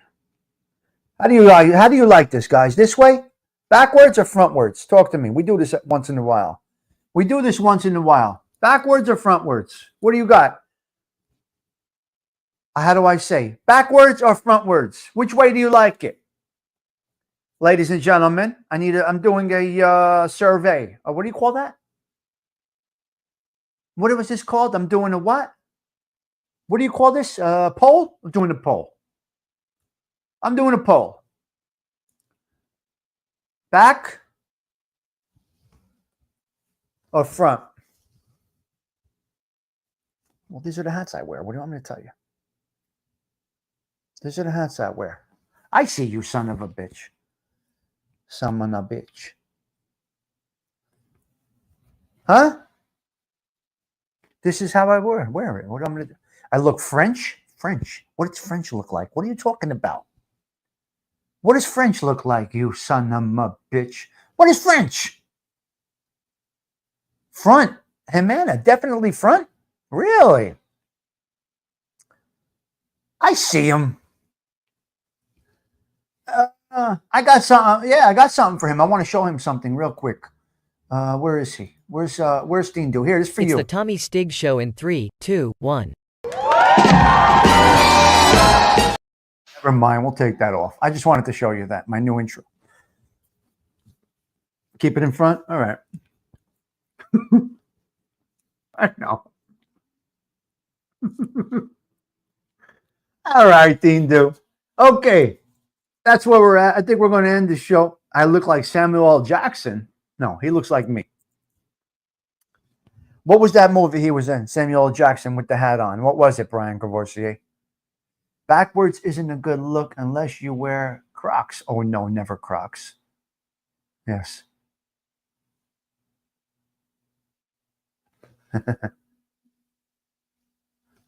That giggle, though. CG2. Watch the giggles. Watch the giggles. You know, last Saturday we did a 4.5-hour marathon over here. Do you understand that we did 4.5 hours last week? It's unbelievable. You're busy with Enzo? That's a beautiful thing. This is more important than anything else in the world. And that is that right there. Busy with Enzo the baker. Wonderful. Dindu, do you have snow over there? Dindu, did you get snow? When I look for you, you come in. You understand? You got sent for this morning. When I sent for you, you got to come in. I sent you the link last night to Joey's show. You didn't show up. I mean, come on. I wanted you on Joey's panel with me last night, and you did not show up. Unbelievable. Enzo is my man. I hope he is doing well. All right, send us a group picture, please. We need to see an Enzo update. Send it to the group text you. Dindu, give us a little update. A little, well, maybe not. Yes, Enzo is the man. Bullshit, I didn't send you the link last night. I sent you the link last night for Joey's show. Don't you tell me anything different. Did you see us live? Did you see us live? I put your show in the chat and everything. Let me know if your subs went up today. I did. I dropped a link. I got it. Let me know if you got some extra subs today, Dean. Do I put your show? I promoted your show last night in the link. As the telling me to promote my show, I promoted everybody else's show except my own. Because I'm a jerk off. Because I'm a jag off. That's why. Because I'm a jag off. That's why. They told me promote my show and I didn't do it. What a jerk off. I did, Big Bones. I dropped it. This is historical. 2 guests in the morning show? No, it's Saturday, LV. I can't do it during the week. I can't do it during the week. My time during the week is dead. I can't drop links during the week. Yo, what's going on? You got snow over there? Of course. Buried. Are you? Yeah, we got about a half a foot. It ain't bad. A half a foot. You know what happens in Jersey with a half a foot? Oh, that's a dusting here. Are you kidding? What's going on, my man? Well, I'm going to tell you this. I'm not mad. I'm disappointed. You dropped the ball again. Stop. I'm telling you, I'm dead serious. Because they were telling me about. Yeah, I know. Listen to me. That would have been a lackluster show last night, okay? With the 4 of us on there. Yeah. You got to remember, Mr. Stigs, let me explain something to you over here. I don't have time for YouTube. And I know. Listen to me. Dindu's not on Instagram, chat bait, fucking TikTok, who got this, your sister's ass. Dindu don't communicate with people. Dindu goes to YouTube Live at 2:30, and it is what it is. Right. Listen to me. That's all you had to do was pick up that phone. The link will be there. Get up there. I would have been ready. I could have planned it. I mean, I know, but you know what? 3 years in running. Yes. What did you just say earlier? TEAM. Oh, yeah. WORK. Teamwork. You're missing that. That's the biggest thing on this. Yes. With networking, the internet. We're not that smart over here about all that, okay? So when it's our inner crew, we got to step down, step back. Okay, Dindu ain't seeing nothing. Let me call him and let me tell Dindu. I mean, come on. We're at that age now. I don't have time. I got your show running. I got it in my ear.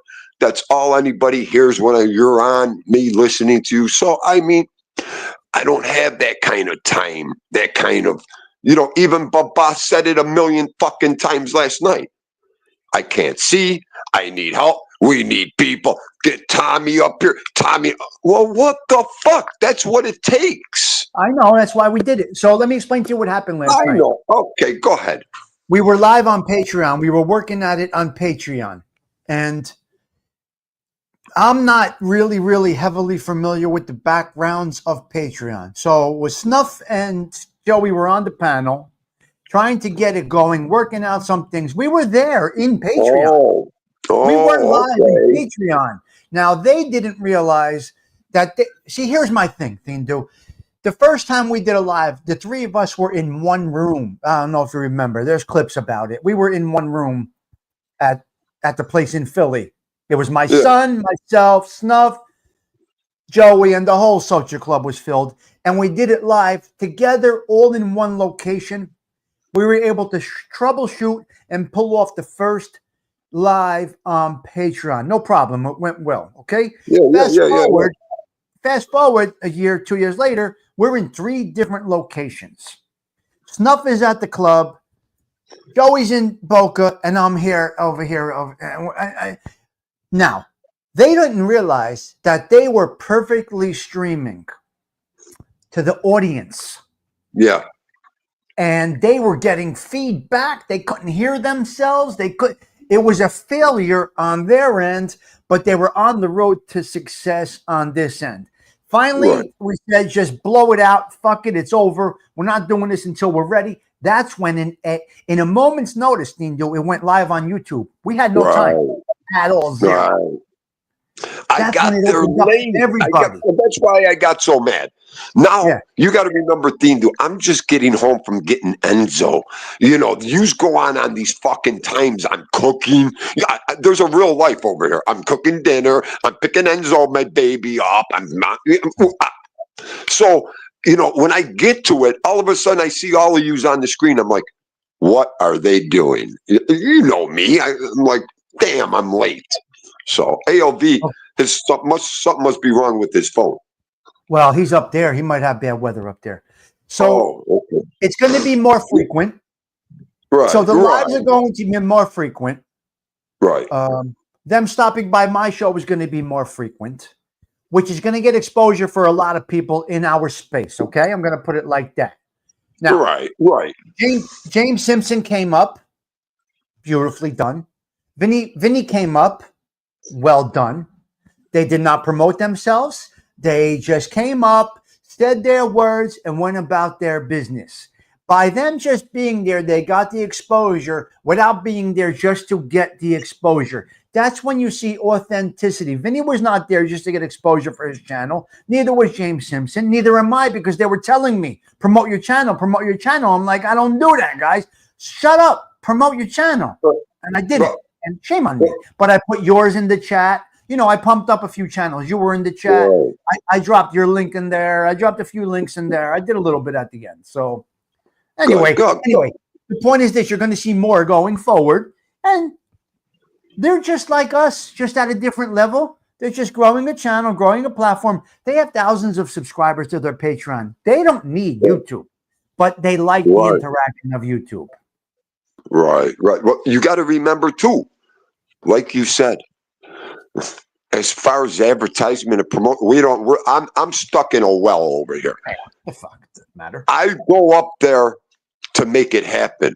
Okay, with us guys, that's all I would do.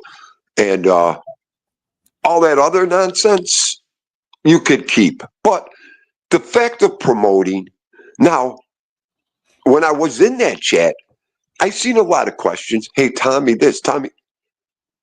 That's where you get your good people in these chat rooms. Now listen to me. You have to promote yourself. These people want to say, well, this guy's on the show. I mean, he don't drop his link. What's he afraid to drop his link or his channel? Well, I mean, no, you got to drop these channels. So you got to understand, we got about, 7-8 people from Baba's chat that are actually real people that are with us every day. Yeah. Oh, yeah. Okay. I know, I'm trying to explain this for further the story. And that's where you get your good people out of these chat rooms and everything. They have to know what they're going to get with me and you and whoever else is dropping links. Okay? As soon as they see what our shows are really about, they're like, no, these are the guys I want. Whoa. These are the shows I really like. These are the variety shows, the ball busting shows, the funny shows, the shows about nothing that everybody loves. The hangout, the clubhouse, all that, the atmosphere. It's all that. You're stepping on eggs when you come to our chat rooms. People don't know what to do. So this is it is what it is. Yes, I got it. I understand totally. Shame on me for not promoting myself, but you know how I am. I'm humble about it. So that is Thindo and me we're on a tricycle.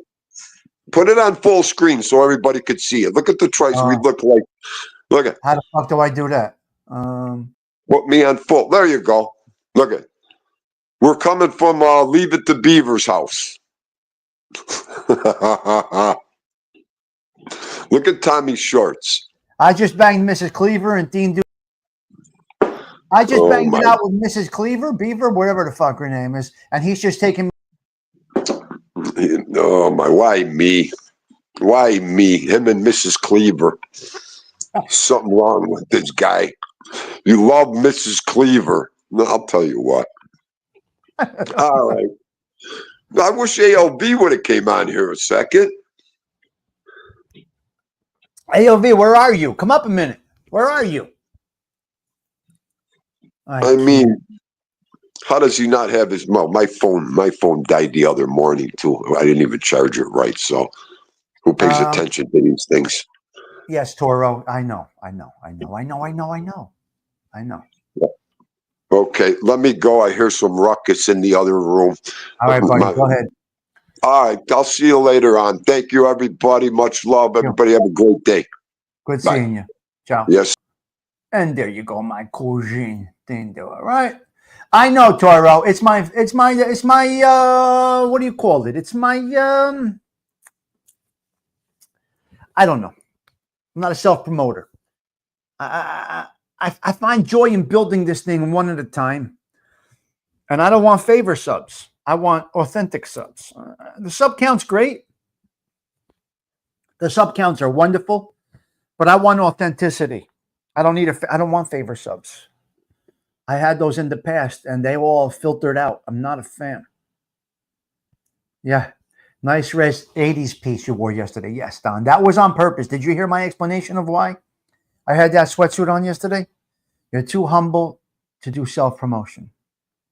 Delilah, it's just me. Delilah, it's just me. I'm happy with this because I know how I'm growing. I'm not growing based on just somebody referring me. That's my negative. My subs, I appreciate each and every one of you. As I said, slow and steady from sub number 7. I remember it clearly. I think Stephen Marinello was my 7th subscriber. It can be. It can be. Stephen Marinello was my 7th. So that's where we're at. Tommy Humble Stigs. It's just my way. Because I don't think I want much out of this. Blue Chew is good stuff there. Anybody needs to try Blue Chew, give it a shot. Yes. It's a Jersey thing. We're just humble. 265 and 1 a day. That's okay. Hey, Jimena, as long as you get the engagement that you look. Surviving together. As long as you get the engagement. If you get stuck on your numbers, your content's going to suffer. Listen to me. If you get stuck on your numbers, your content's going to suffer. I'm telling you, girls, guys, whoever's listening, if you get stuck on the numbers, your content's going to suffer. I'm going to say it one more time. Do the content that you love to do. That is first. Secondary is the growth. If you're looking at it as a business, that's a whole different situation. Now we're talking totally different thing. You get a hangers on, yeah. Yes. I am enjoying doing my thing. The right, yes. Yes. No, you're right. I see. That's right. So YouTube success should not come from numbers, guys, please. It should come from the joy that you get out of it. What you enjoy doing, whatever it is that you listen, you can't be perfect in a space that you're not interested in. Listen, CG2. I look at the numbers. I love to see my numbers, right? Yes, you tell me that's exactly correct. CG2 is saying, Stigs, you're at 5,900, whatever. And then I just go take a look because they prompt me. You know you run the room. You don't need to say it. You are it. So listen to me. How many more to 6K? Let me double check for you, Mr. Toro. 70 more. 70 more to 6,000. Can you imagine a show about absolutely nothing growing to 6,000 subscribers, not even out there looking for favor subs? working the algorithm, doing shorts, making shorts out of my shows. I'm working it. I am working it.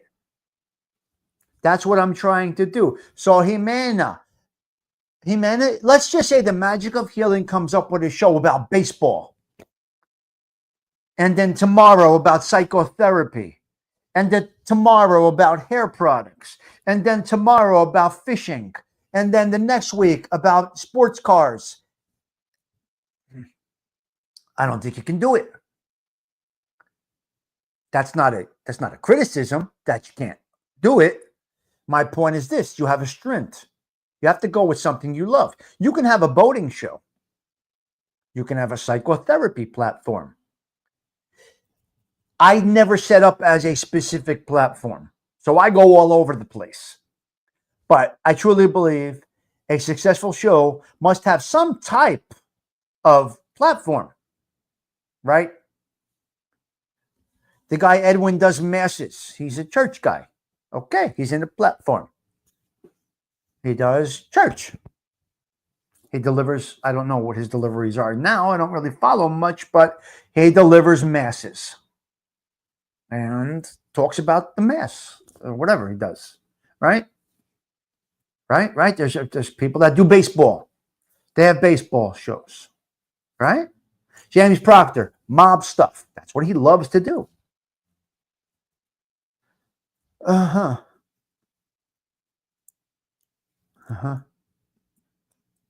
Well, you guys are missing something. Yeah. Magooch Management. Hello there. I don't know. Everybody has their own platforms. And that's what they do. That's what they do. Now, I don't think I copyrighted myself this morning. I'm not sure. I am shocked that Germany sees my content more than the US. Interesting, isn't it, Latin Butterfly? That's a great comment, Latin Butterfly. Isn't it interesting how this all works? Yeah, Toro, it's tough to watch. Yes. Oh, my God. Isn't it interesting, Latin Butterfly, how it travels the world? It's so interesting. You're very... Okay, can you tell Frankie Calabria he's very behind in the chat? He's about 15 minutes behind. 8 minutes with Octavia. I ask 8 questions. No time to prepare. Front and center. Bang. 100%. No, I know, Toro. It goes back to Martin Scorsese acting in his own films.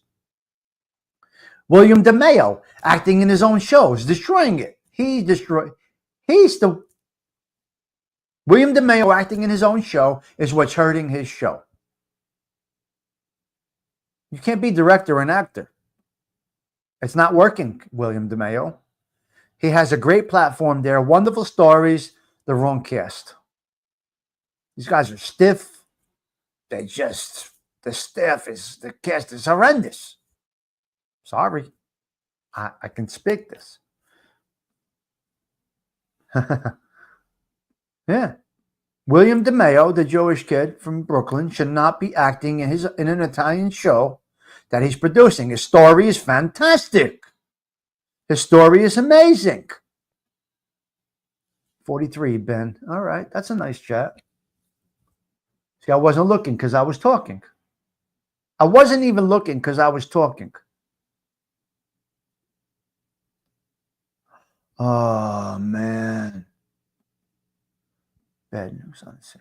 Tommy, who was the guy Larry Rowland mentioned last night from your area? Pesci had put him in the movies. Frankie Vincent. I didn't see Larry's show, but I'm going to think it was Frankie Vincent.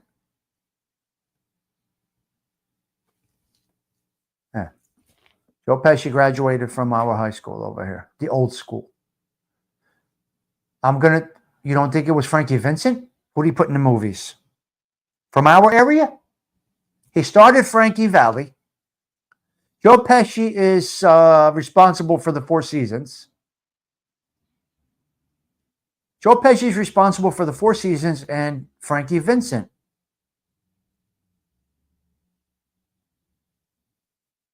He did 20 years in the can. Who did 20 years in the can? Now I'm confused. Who did 20? Big Bones, I'm going to go with Frankie Vincent because he started Frankie Vincent. It was Frankie. Frankie fucking hocked my cousin's ring. I'll go back. I'll ask Larry. I can ask Larry later. I'll call Larry later. You said no. Okay. All right. Frankie Vincent took my cousin's pinky ring, a beautiful pinky ring my cousin had. My cousin borrowed money off of Frankie Vincent because he was a local guy around here. My cousin borrowed money off of Frankie Vincent, shy money, street money, and Stevie Lanahan. Frankie Vincent and Stevie Lanahan lent my cousin money, shy money, loan shark money on the street. My cousin wasn't paying it back. Frankie's at the Red Shingle Inn, I think with Stevie Lanahan. And my cousin, Stevie, says to Frankie, fuck it. He's not paying. We got to hock the ring. They hocked the ring. They go to the pawn shop, Belleville, Newark, wherever. They went to a pawn shop. They hocked my cousin's pinky ring. Maybe a week later, my cousin goes into the bar, tries to see Frankie Vincent and Stevie Lanahan, and where's my ring? Here's the cash. Frankie Vincent hocked the ring. It's unbelievable. The stories I got, forget about it. Forget about it, the stories I got. I don't do it. I just don't do it. Anyway, it is what it is. He was the guy at the bar scene in Goodfellas that Pesci gave money for the heist, and he blew it. I don't know, Big Bones. He was the guy in the bar scene in Goodfellas that Pesci gave the money for. He blew it. I don't know. Let me ask Larry. Where's Larry? Hold on.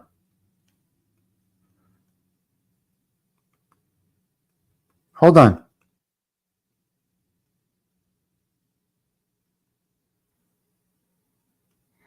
Hold on.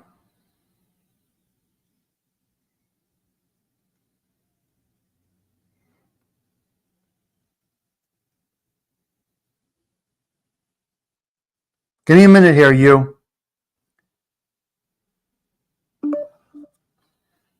Give me a minute here, Big Bones. Okay, you. You head to work. Latin Butterfly, be careful out there, okay? You be careful out there. Yes. Okay. Let's see if I can get your answer, Big Bones. Are you still here? Don't go look back. Give me a minute, Big Bones. I got you, cuz. We'll see if we can pull this off right now. We'll see. He's not feeling well, but we'll see if we can pull this off. Let's see if Mr. Larry is around. You never know, right? I need to get ahead of James Simpson. Get a hold of James Simpson. Can anyone tell him to email me, please? James Simpson, I don't know if you're seeing this. I don't know if you're seeing this, James, somehow. It's so crazy how this whole YouTube thing works. It's so crazy. Yes, he did. I peeked in. Remember, ALV was on too, so. I will. Trust me. And you too, Mr. Tommy. And don't forget to see your message. I got you. Girl. Have a blessed day. Be careful out there, okay? Be careful. Larry's not answering. I hope he's all right. I know him, and it's hard. Oh, James is right there. James, are you seeing that? Jimena, go to her platform or put your email in here if you'd like, Jimena. It's up to you. You guys do what you want to do. Try to connect here. This is why I love my platform. This is why I love this channel. Look what we do here, man. Comment on one of his videos. Not an admirer, no. All right. Put it together. That's what I love. Okay? I'm good. If that connection happens, they got to make something happen. I'm good. We're good, man. Mr. Larry ain't answering me. Ay. Support Todd Father. There you go. Drop those links, you. No thumbnail. That son of a bitch with no thumbnail. Of course you're messing. I know. It's what we do here. We all mess. Okay, James. I don't know if you saw. Jimena wants to talk to you, James. Yes, I'm here. And Jimena wants to talk to you. So get that email going. Work on that. Work on that. Wow, nice. You see, you never know what's going to happen over here at the social club. Support Dindo. Is that a thumbnail? You, Mr. Toro, is that a thumbnail? Support James Sims. Support everybody over here.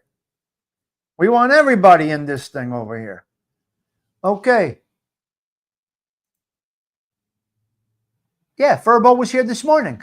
Octavia. Furbo came in this morning. Yes. Big Bones, you might have to go back and look. I'm sorry. Me too, CG2. I like when it all comes together. No, the channel, son of a bitches that they are. The sons of bitches that they are, huh? Just for a minute. Came in, said hello, and left. Well, we're here to rock. We're here to grow things. We're watering the garden, so to speak, okay? We're watering the garden. We're sprinkling love all around, and we're growing things. And people can grow around us. I know if the links are dropped, if they are show links, not just channel links. Yes, if they are just channel links, all right? If they are just channel links, that's it. All right, that's what we got here. All right, let me see here. All right. Yep. Yes. What? Yes.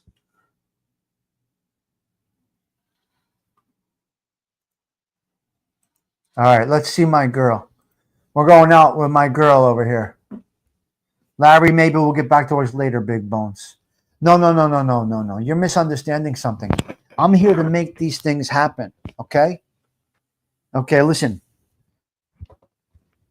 We're 6 away? Okay, I want to log off with 40 likes. Listen to me. Can I get a quick 40 likes? Frankie, we got 34 likes? Is that true? Frankie, is that true? We got 34 likes? Huh? You see 41 in the chat. I think we hit 50 before. And that's okay. And that's perfect.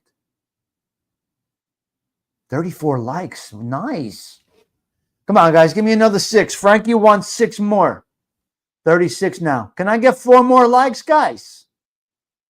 Can we get a 40 like piece over here? Wow. That's interesting, Delilah. James Simpson. Toro's working. CG's working. They're all working today. 39 likes. Can we get 1 more? Thank you, guys. Give me 40 likes if you don't mind. We had 50 in the chat. It would have been nice to get a full 50, but it's okay. 39. Let's go. Going 41. Beautiful. Thank you, guys. Wow. Thank you, guys. All right, guys. Look, we're going out. We got 40, cuz. Thank you for promoting, Frankie. I appreciate that. That helps with the algorithms, guys. Keep that 40. Keep them likes going. It's very important from what I understand. Likes is very important. All right, listen, we're going out. Listen, one fine day, you're going to want me for your girl. Our lady, the lovely Sarah Collins, is going to take us out with this hot jam right now. Yes, thank you. Well, this is your social club, guys. This is your social club. 44, Mr. October, Reggie Jackson. Mr. October, Reggie Jackson. Looks like they don't want me to get off. The numbers are still climbing over here. The numbers are still climbing. The chat is still climbing. Do I log off? Do I take a break? Do I stay on? What do I do here, guys? You all want to stay or y'all want me off? You want to chat more? You still want to be chatting, you crazy guys? I could stay on for a little longer. I got another 10, 20 minutes, but I got to take a break. I've been drinking coffee all morning. I got to take a break. Stay on? For real? You ain't sick of me right now? Come on, you guys ain't sick of me right now? Bullshit. Bullshit. You got to be sick of me. Tommy used to say, don't hit the like button. It does absolutely nothing. I changed my mind on that. I'm out. You got the list. All right, Big Bones. Do what you got to do. Yeah, I'm sick of you, but love you. Oh, ain't that sweet, you. 47 likes, Delilah, huh? We get a 50 piece in the likes department? Oh, nice. That's the algorithm driver, guys. Listen to me. You're right, Frankie, and I know this now, and you are correct. 48 likes. Should I stay on a little longer, guys? Should I take a little break and come back? What do you want me to do? Thumbs up if you want me to take a break and come back. Thumbs down if you're all done with me. I'll take a break if you want. Yes, it is. I know, Shannon. I'm learning. Oh, ain't that sweet, you. Look at that, surviving together. It keeps jumping. Oh, you want to stay on a little longer? Okay, I do have topics. I do have stuff to hit on. If you want to hit on a couple of more things, I'll stay on. Sure. All right, we're going to stay on then. All right, give me a minute here. I got a break for a minute. I'm going to break for a minute. And then I want to see how many likes when I come back. Let's see where we're at. Siggy, hit the like. Yes. Siggy, hit the like. All right, we're going to be right back. We're actually going to take a break. We will be right back. Do a little Godfather music on the break, okay? I'm going to do a little Godfather music on the break. Where are we here? Here we go.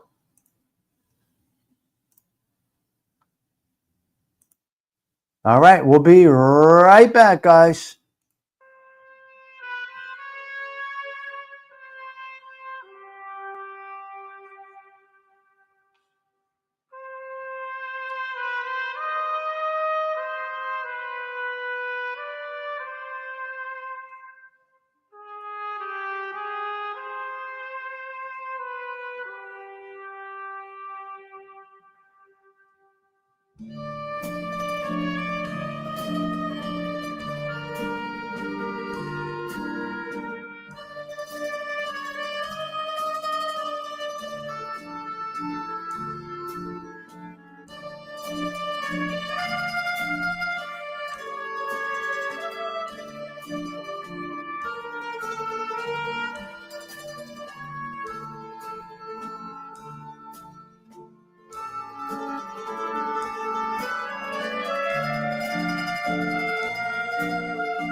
Fucking incredible. I need you all to go watch The Godfather. It's just amazing. It's just absolutely incredible. There's nothing like The Godfather. If you've never seen it, we can't be friends. We just cannot be friends. I just don't understand. All right, I had to change here, guys. I had to change up here a little bit. I had to change the lighting. There's nothing I can do. I had to go with outside lighting because my thing was burning up. Let me see something here if this gets a little better. Hold on a minute. I had to change my lighting situation because I got a problem with the my studio lights. They got hot. They got real hot, and I had them on the wrong. That's not good either. It's a little too bright. Anyway, it is what it is. Only staying on for a couple of minutes. It was the Titalias. There you go, Detroit City. There you go, Detroit City. It was the Titalias. I like it. I like it. All right. So what did we talk about today? I had a conversation early this morning about listen, don't talk. Listen, don't. How many likes do we have? Now you got me on something over here. How many likes, CG2? Where are we at?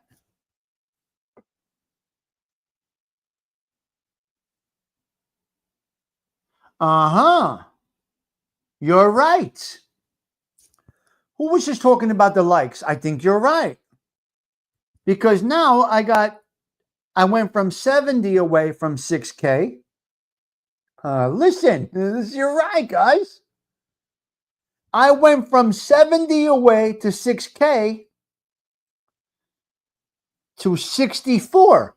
So I just got, it looks like 6 subs. Guys, if you just get, hey, new subs, if you're out there, come on in. I guess this like button really works, CG2. Martha, I don't know. Hollywood, I don't know. You think it works? I just got 6 subs. I am now 64 away. 64 is our number. Interesting. Interesting, Hollywood, how this stuff works.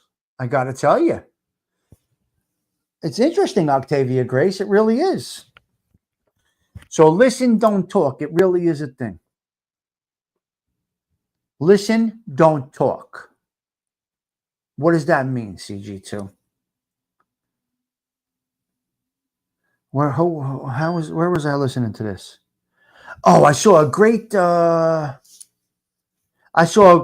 interview about John Gotti this morning. From one of his investigators, somebody that surveilled him. Now, this gentleman knows how to do an interview. Whoever was interviewing the investigator of John Gotti did a wonderful job. Wonderful job. I would love to show it, but I might get a claim on it. Let me do it. Let me do this. I'm going to show this. You want to see something? This is how you interview. Let's do this here. Oh, man. What's the name of the channel?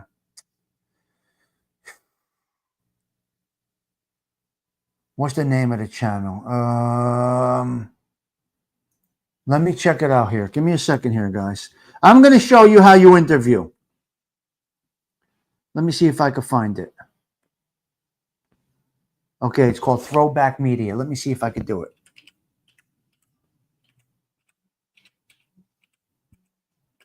Let me see something here. Here's how you do a show. Okay, I'm going to show you something. I'm going to show you something here. I may get a block on this. I may, in fact, even get a copyright claim.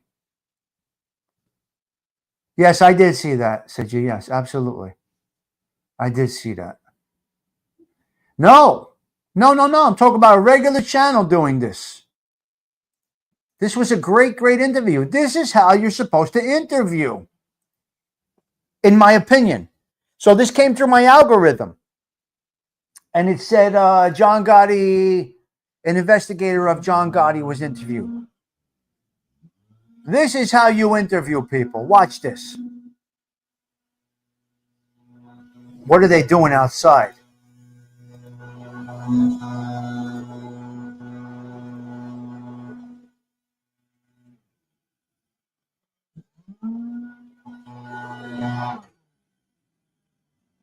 with a leaf blower. They're cleaning the stoop with a leaf blower. I can't. I can't.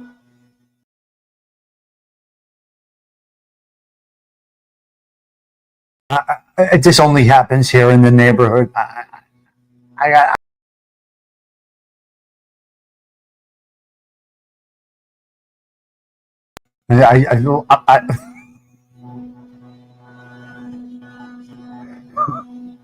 can't. I don't know, Frankie. I don't know. You can't knock the hustle, but a leaf blower? I'm going with the leaf blower. Mr. Ruggiero's neighborhood. Oh, I can't. Let me just show you how you interview somebody.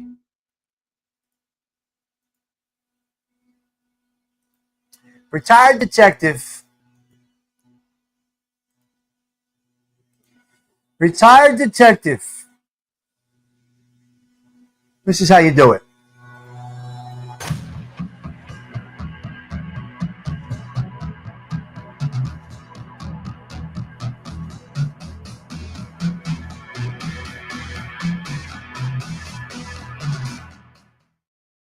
I came originally from Bedford-Stuyvesant, and there weren't too many cops that we knew. As a matter of fact, I think we only knew one in the entire neighborhood. And I never really thought much of it because there wasn't anybody around influencing me that maybe that would be a career. So as a kid, you go along, not sure what you want to do. I was on a bus going to St. Francis College. I just come out of the service, and my mother had me enrolled in St. Francis College, and I'm on the bus going down to St. Francis, and two cops came on the train, on the bus rather, and I watched them, and because they happened to sit right across from me. And what jumped out at me were a few things. The first thing is they got under our paying, and I thought that was pretty good. And then I saw that they had the firearms on their hip. I thought that was good. And the third thing is they were happy, and I thought that maybe this is something that I could probably try and do. I took the police test, and anyway, I got appointed to the NYPD. And originally I was a housing cop for in 1973, and then I went on the police department in 1974. Let me pause it for a minute. Interesting. This is how you interview. Not these so-called YouTube journalists. This is how you conduct an interview. He was good. Let's listen a little bit. Hopefully they don't strike me. I hope they don't strike my channel down. But it's possible they can. But let's listen a little bit. And I had a very lucky run, in the police department. Let's start with Gotti and the Gambinos. Just tell me how you came to investigate them and just your experience with the Gambinos and then particularly Gotti. Well, I was a detective in the 5th Squad. I come out of the narcotics division. I was in a drug enforcement task force, and I ended up being assigned to the 5th Squad in Chinatown. It's on Elizabeth Street, which was a block or two away from Mulberry Street. So on Mulberry Street, you had a racketeer element that was still down there. And so I got to, not that I knew these fellows intimately, but I did get to cross paths with some of them. And I ended up going out for an interview. A friend of mine became a sergeant out in the Queens DA's office. And he called me up. He said, "Would you like to come out to Queens? I can get you an interview with Remo Francischini, who was the commanding officer. And he was the organized crime expert in the police department at that time." So that's one of the points, Octavia Grace. That's one of the points. The interviewer, hello, Gianni. The interviewer should not be really so deep into the show. This guy did a great job interviewing him. A great job interviewing him. This is a retired detective. Let's look. Hopefully they don't block my channel or stop me or whatever, but let's keep going. This is how you do it. This is how you do it. 100%. I went out there and Remo interviewed me, and I think what put me over with Remo was that I did work in the 5th precinct, and I did have a little bit of experience in Little Italy. His organized crime guy was retiring, and he needed somebody to fill that slot, and he saw me as the guy to do that, and that's how I got into the organized crime thing. And I went in there as my first assignment with Remo was to update his board. We had all these photos of these rackets. As a matter of fact, the board that I put together is in every magazine and on every one of these documentaries. That's my handwriting and my board. But anyway, part of that job was to identify who's who and who's out there. Obviously, if you see them commit a crime, then you would take police action. But to be honest with you, we didn't see them commit any crimes. So it was mostly photographing people and showing associations and stuff like that. So you did a lot of surveillance. I did a lot of surveillance, yeah. Just talk me through a night of surveillance and what that's like. Well, every circumstance was I don't different, have anything back up. They won't shut the channel down. They won't shut the channel down, but they'll block that show, and I'll get a strike. I will not get shut down. I don't mean shut down. Forgive me for saying that. Let me rewind a little bit. If they block the show, no problem. I'm not monetizing, so it's okay. No problem. No problem. I'm not monetized on this. Yes. Thank you. Thank you. Thank you, Toro. Yeah, we need a little kitty money. Yes, we do. We're getting low. The account is getting low. Okay, hold on a minute. Let's keep going here. My point is, this is how you interview. This is how you interview. He was great, this guy. Great interview, this guy. I don't have a backup channel.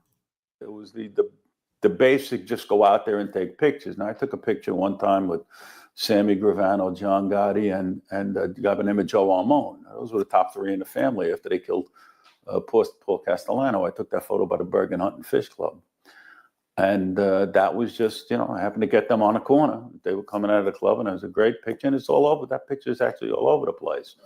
Obviously, when I retired, it stayed with the DA's office. Somehow it made its way out of there and, got around. But I guess there was an interesting one I did with a Genovese guy by the name of Fritzi Giovanelli. And Fritzi had got into a situation where they killed a detective, Detective Vendetti. And that was a big, that was a very big deal. It was a major case out in Queens.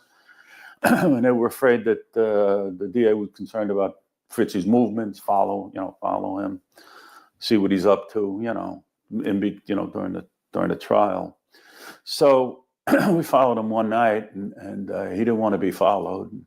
He led us on a chase going out to Long Island from Queens. He had to be doing 110 miles an hour.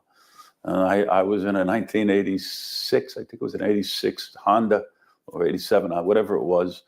And I wasn't going to get killed, following this guy.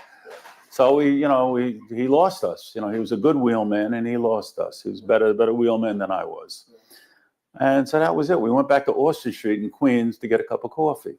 So we took an easy ride back to Queens. And in those days, you had payphones on the street. And under a big street light, there was a phone. And on that phone, across from where we were going to pick up the coffee, was Fritzi Giovanelli. So we got out of the car, and I went over to him. And he looked at me, and he was stunned. And he says, "Boy, you guys are good." I said, "Yeah, we're good." I said, "But you're going to get us killed." I says, "If you're going to go someplace, let us know where you're going. I'll meet you there." This is crazy. Did anyone ever come up to you guys when you were in the car and you take? Oh yeah. What was it? Okay, you see how they're interviewing? You see how they're interviewing, guys? He's not feeling like you did it. Hit 60. Beautiful, guys. Beautiful, guys. Thank you. Nice work. 60 likes on this little show, huh? 60 likes on this little show. The way he's interviewing, he's not, how do you say it? Yes, natural. Right, Octavia Grace, natural. He's just kicking it back, letting the guy tell his story. That's the way you interview people, man. Not the way these guys do it. Oh, my God. Interview technique.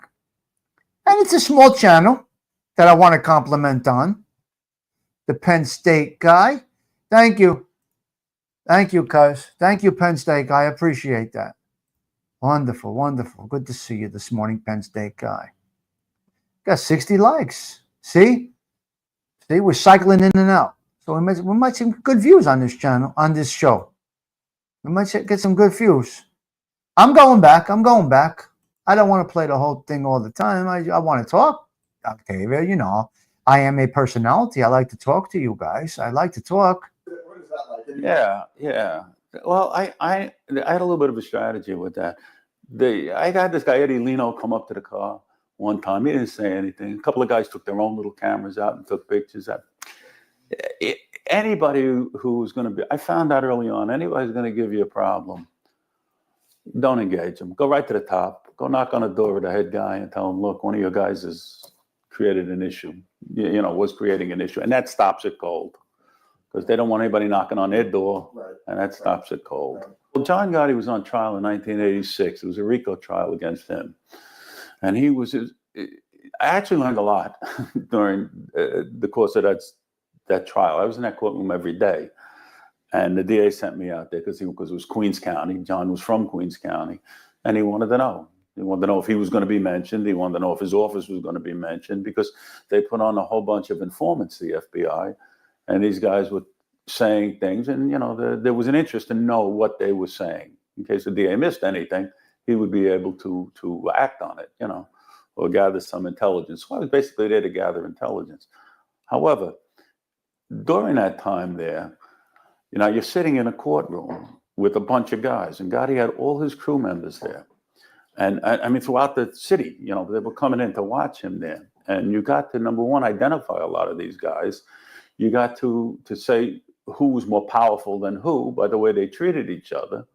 And you also got to see the awe in which the people that answered to him treated him. And I'm talking about capos and soldiers and guys who were substantial guys.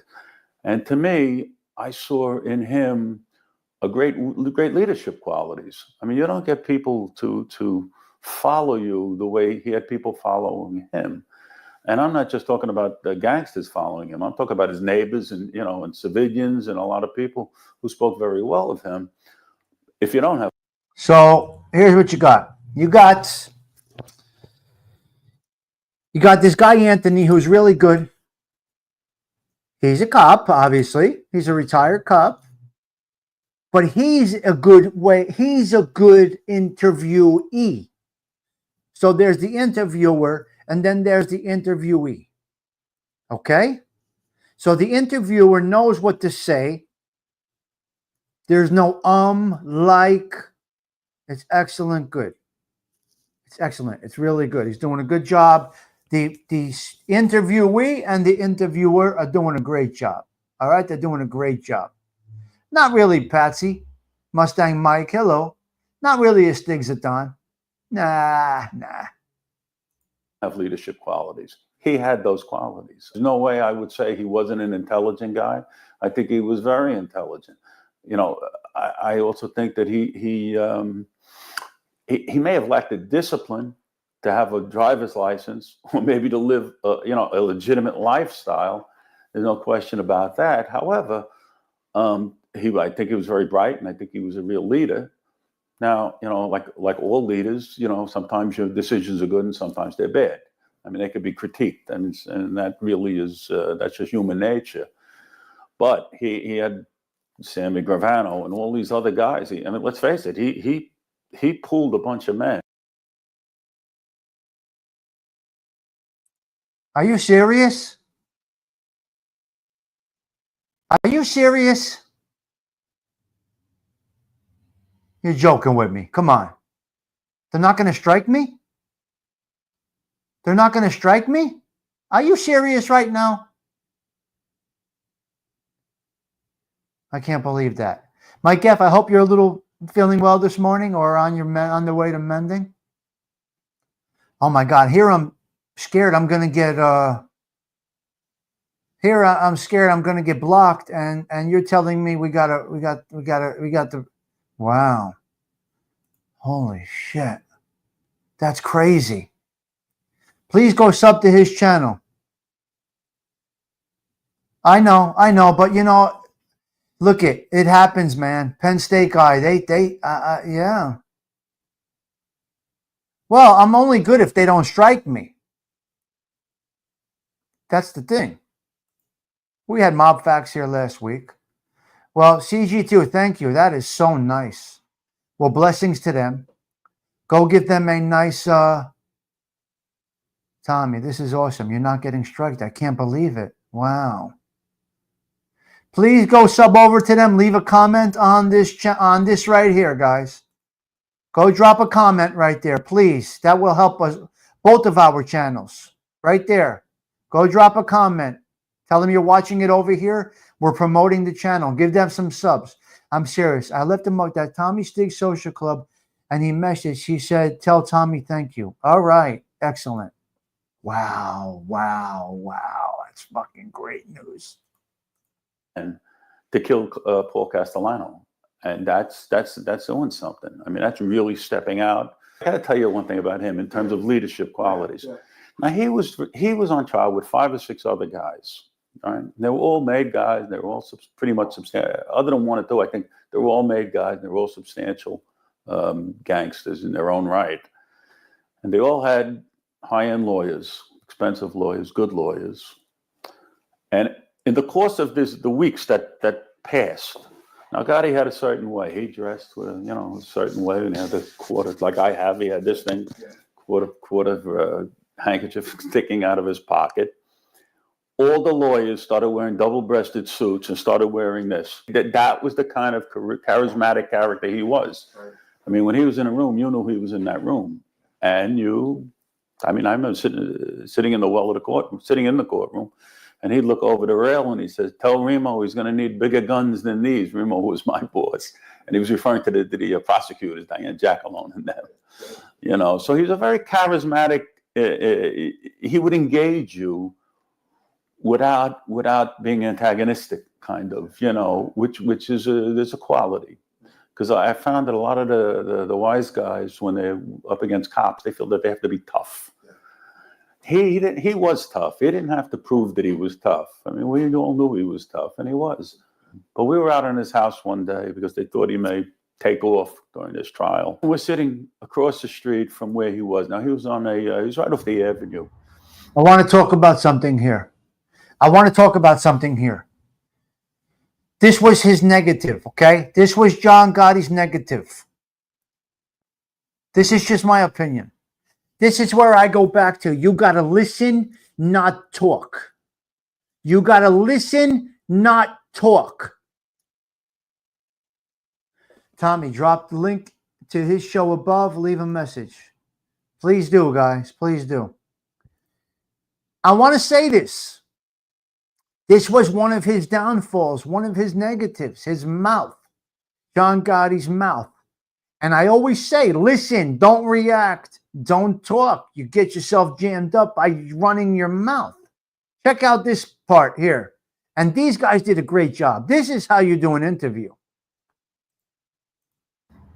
In Howard Beach. And I'm sitting in a Buick Skylark with a partner of mine, Buick Skylark, and the little square boxy windows they had. And I think it was an 86 Buick Skylark.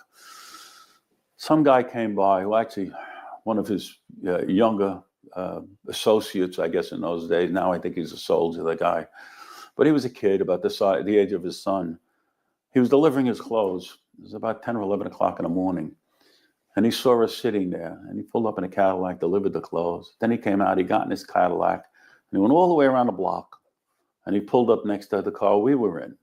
All he had to do was cross the street. But he went all the way, drove around the block, rolled down a window, and I was in a passenger side of the car, and he said to the driver of the car I was in, Mr. Gotti's got something for you in the house, you sneaky bastards. Excuse my language.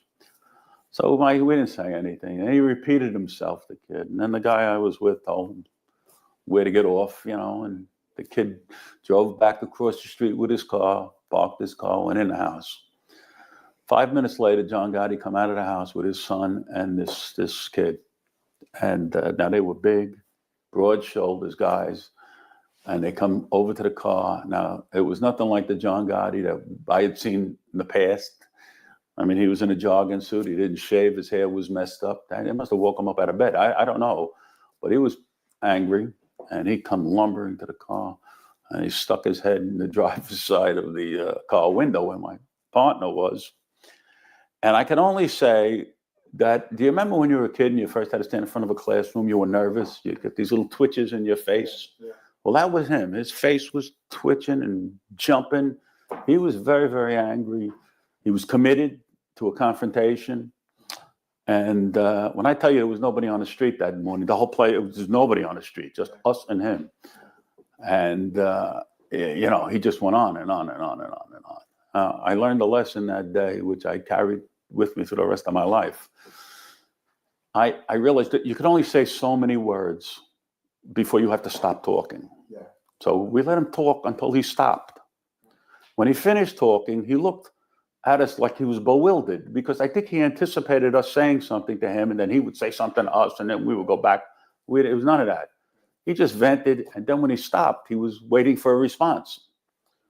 And when he stopped, I now you got to understand something. When they come over to the car, the guy I was with took his gun out and he had it between his legs. And I had my hand over his hand because I thought he was going to shoot him. And the guy I was with very well might have shot him, because he was of the temperament that was explosive when wild in his own right. And, you know, Gotti had 4 brothers. I said, this is something we don't need, you know. And anyway, when he stopped talking, I said, you know, we don't get up in the morning to look for you. I said, we're directed to come here, and we have to come. Just the way you direct your people to do things, they have to do it. Who directed you? I said, Remo sends us over here. That's our boss. And he knew Remo. We knew who Remo was. So he goes, Remo, you tell Remo I'll meet him in any schoolyard in Queens. He could bring a machine gun. And on and on, on and on and on about. See, that's the negative. That's his negative. He's a boss. Mouth, mouth, mouth, mouth. You keep talking, you keep talking. Larry, hold on a minute. Larry, is Big Bones had to leave yet? Big Bones had to leave. All right. I had a question for you, Larry. Hold on, Larry. Do you have, okay, that's I've been away. But I hope to get back every morning. Larry, do you have 2 seconds to stay in the chat or no? Big Bones left. But he had a question for you, Larry. Real quick. Who was it that you were referencing in your show last night that Joe Pesci got into acting? Who were you referring to? Was it Frankie Vincent?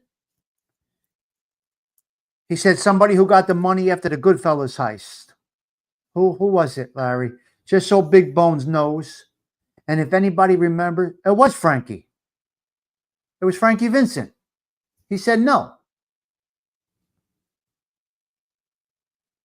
Let's wait for Larry to. Let's wait for Larry to reply. You take care of you, Larry. We're always thinking about you over here. You know that. You know that. You like the hat? Well, this is my Saturday situation, must I, Mike? See if Larry can reply on that. Just curious if it was Frankie Vincent. Okay, Larry, somebody in the show this morning referenced your show last night that you made a mention that Joe Pesci got him into acting, possibly into acting, his career in acting.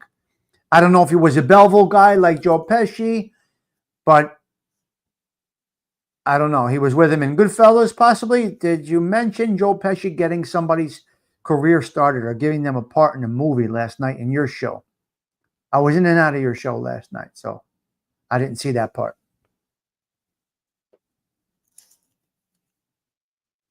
Yep, I got it, Toro. Yeah. Yeah, I'm going to go back to the interview once Larry replies. And hopefully we can remember this for Big Bones.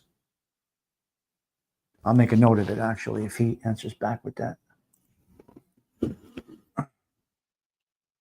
I thought it was Frankie Vincent. I could be wrong. Yeah. Okay. Okay, he's going to explain now. Larry, if you don't have the time, you don't have to. You don't have to. If you don't feel well, whatever you want to do. Excellent. Happy to see you, Larry. All right, let's see what Larry has to say. Oh, you want me to drop the link, Larry, or no? You want to come up or no? No, I think he's going to text it. He could come up if he wants. I know. I hear you. That's up to him. That's up to Larry.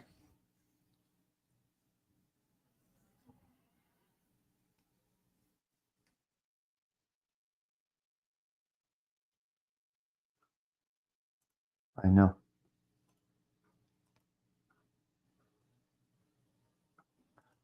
Okay, let me put this in. Alfred Natoli.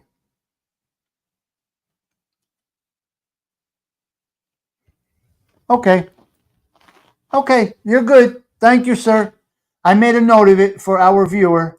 He was in your show last night and was curious. So thank you, Mr. Larry Rolla. All right, let's resume with the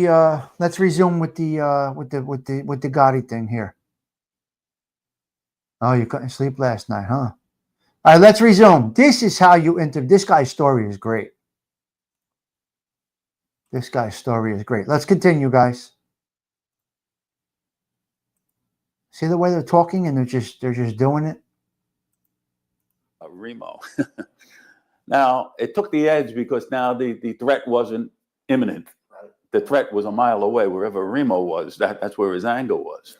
So we let him vent. He went off on Remo. When he got done with Remo, I turned to him and I says, Remo's got a boss too. Who's his? I said, Santucci is his boss. Santucci is the head guy over there. He's the DA. Santucci, I know who his brother is, and I know. And then he went on it. It was even further away than Remo. He went on and on and on about Santucci. And then finally, after he vented and he got done with that, he stopped. And I got out of the car, and there were the three of them. My partner stayed in the car. I got out of the car, and I went up to him. I said, I don't know what this kid told you when he went in the house. I said, but we're in that courtroom every day with you. We see you every day. We never had a problem. We never had a problem either way. I said, you drive around with a license. We never stopped you once. What are you going to find, gambling? I said, that's not the point. I says, nobody's persecuting you. I says, I don't know what this kid told you, but he put us both in a very, precarious situation. It could have got ugly. He turned around, he looked at the kid, and he says, no, G, I just found it today. This kid is an today. a-hole. He says, his brother's an a-hole, and his father's the biggest a-hole. He really, it's like he stuck a pin in this kid. It totally deflated him. He put out his hand and he shook my hand. I swear on my children, he put his hand out. And I have to say, that was probably the only time I ever heard of a mob boss shaking a hand of some detective. And he shook my hand, and he went in the house, and then that was the end of that. Don't get me wrong. Now, he didn't apologize. There was no sign of weakness in this. He was too much man for that kind of behavior. But he showed me something, and in that respect, I had respect for him. And I also respected the fact that he did his time. You never heard him cry. There's you're dealing in a world with a lot of informants, and a lot of would-be tough guys. When they get in trouble, they end up not being so brave and not so courageous. But like the man you mentioned before, like Sonny Francis, those guys were, those guys were the real deal. He was committed. He felt he was right, and whether he was right or wrong, from a political end of that world, I wouldn't know. Sonny Francis spent a lot of time in jail. John ended up in jail too. But when they were out of jail, they were riding pretty high, both of them, and they had their tentacles and their fingers in a lot of pies. But that was a story,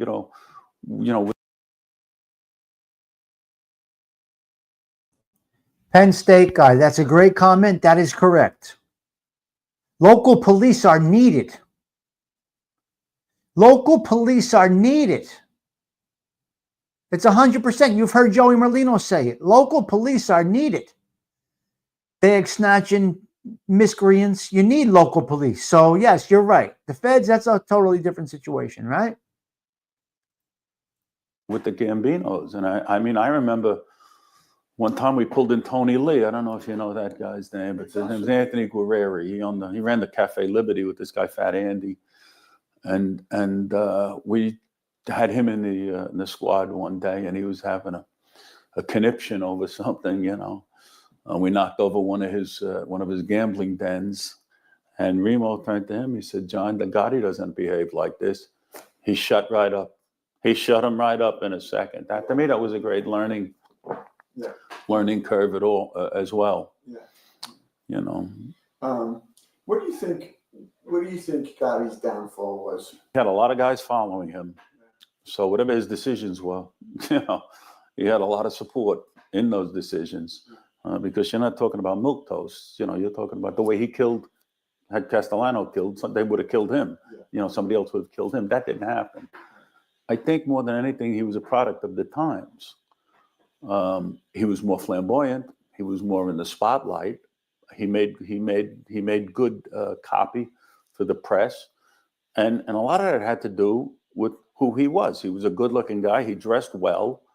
He walked around like somebody, as opposed to like a feeble-looking, you know, Carlo Gambino type who was very, very subdued. Yeah. You know, he stood out. So I think a lot of people were under the impression that because he stood out like that, it drew a lot of attention.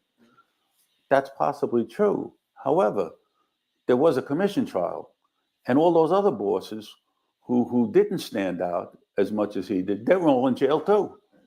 So I'm thinking that the timing was in those mid 80s under Rudy Giuliani, who went after these guys. It was time. I saw in one of your bios that you were on the Colombo squad, right? Yeah, they formed a task force. That was the third Colombo war. The first one was with the Gallows against Profaci, because they felt Profaci wasn't sharing the money. It wasn't treating them right. And then that ended with Joe Colombo becoming the boss. Profaci got old, got sick. Yeah. Gallo went to jail. The Profaci family became the Colombo family. Right. And then it was Carmine Persico. And he held on to the title of being the Colombo boss for like 15 years. Yeah. Yeah. If you look at him when he was a young boy, like a teenager, he looked like an altar boy, actually, when he was first in handcuffs. But he was not far from, you know, South Brooklyn. He was a South Brooklyn guy. He had his brother, you know, and they, you know, they were tough kids. They had gangs, and, you know, as most of these guys belonged to gangs when they were in their teens. And he was a formidable guy. I mean, you know, he became the boss. But again, you don't just become the boss because you're not a leader. You become a boss because you are the leader. And that doesn't mean you have to be physically the toughest, although that wouldn't hurt. But you had to have something upstairs to lead. I mean, you know, to lead with. You know, he became very friendly with Madoff in jail. Oh, is that right? That's right. And when they were incarcerated together. Wow. You know, it's funny. I interviewed a guy who was up against it with the Colombos, and he thought they were going to kill him. And I went to his house with Remo. We sat in his living room, and he kept referring to the little guy. Now, this guy was a tough guy in his own right. I mean, he had wrists that were huge, and he was talking about the little guy. I didn't know who he was talking about. And then several years later, I come to find out the little guy was Vic Arena. When Persico was in jail, Vic Arena became the acting boss of the Colombo family. He got comfortable, I think, in that position, and he didn't want to give it up. And that's where that war broke out. You know, I think he had Billy Catolo on his side, and that was another story. We had a little run-in with Catolo, and you know, that's what prompted the war. And I think it was 12 bodies later, and I don't know how many guys injured. It you know, it finally ended, and they formed the Colombo task force to kind of like put a lid on this thing. And I was part of that task force. And basically our job was just to, you know, make it difficult on these guys. We raided some of their interests, you know, gambling places, and, you know, we tossed their cars and, you know, that kind of stuff, a little aggressive. just to send a message that they got to stop shooting before somebody gets hurt. I mean, civilians get hurt. Well, Billy Catolo, I had made sergeant, and I ended up going to, first I went to Brooklyn North, then I went to Brooklyn South. Bobby Borriello got killed, which was Gotti's driver, so they reassigned me to Brooklyn South to take part in that inquiry into who killed him. While I was out there, a little while later, I had the 6-8 squad, which was in Bay Ridge, which is one of the best, probably one of the nicest squads in Brooklyn, if not the nicest. Anyway, they had a dispute in the street, the anti-crime cops in the precinct with Billy Catolo's crew. And it got physical. And they came in all flustered and they wanted to, go out and start take care of business kind of. And they wanted us to go out there. They wanted the detectives to go out there and do it. I'm talking about the uniform force. Yeah. And I said, no good. I said, if you want to get physical, you were there. You should have gotten physical. I'm not going to go out there and get physical for you. That was your place. You had the commission trials. You had the commission trial. And then you had the Pizza Connection trial. Those were very big, both very, very big over here. Big trials, Pizza Connection and the commission trial. It took that. I said, but we're not going to abandon you. You know who these guys were that you had the tussles with? And so we showed them photos. They identified these guys. Then we went out in the street, and I think we corralled Billy Catolo's driver. And we sent him a message. He says, you tell Billy he's got to surrender. He's got a case. And these guys have to surrender with him. Tell him to call his lawyer and surrender to the precinct. And my logic was that you're getting him to surrender. Octavia, last week was Sammy the Bull and Michael Francis. They were not commission trials. They were not commission trials. That was just testimony. Testimony from two rats. What's better than that? And you're getting him, he's got to pay for a lawyer. What's better than that? And he's coming in humble without getting messy. Right. So he did that. And when he came in with a crew of guys and they surrendered. But now I was off the day that they actually surrendered. When I got back the next day, they were telling me what happened. The detective Tommy Dates worked for me. And he was telling me the story. And I says, was he giving orders? He says, yeah, he was telling these guys what to do. He says, yeah. I says, let's do a report. And we did a report. He did the report. Let me add something here. This is how you interview. You guys may end up seeing this guy around the YouTube streets. I don't know. But this is how you interview. The interviewer is giving him a question and leading him and letting him talk. He's listening. He's talking. And the people like us right now are listening. You don't want to hear the interviewer interrupting and changing topics. This guy interviewing is tremendous. Now, you might see this guy on some of these amateur channels, and I hope not. I hope he does his research on the shows that he goes on, because please, I'd love to have him on. I would love to have this guy on. Would you want this guy on this channel? Would you want this guy on this channel for a sit down? Right? That's not having an informant on here. That's having a retired investigator. I don't know what he is. I just hope that he doesn't get mixed up in the fucking garbage cesspool of YouTube. That's all I think. Because he's talking like a gentleman. No, I would not talk to Tommy Dates. No. No. Absolutely not. This guy's on the level. He's, I don't know. Not my thing. It's not my thing. But, who knows? I just hope he doesn't end up in these garbage pail shows. Oh, yeah, that would have ruined it. About how Catolo was calling the shots. I said, then I sent them over to Andy Maloney, who was head of the Eastern District. I said, give that to him. And at some point, they're going to get this guy on a RICO case, and that's going to be important to show that he was a boss.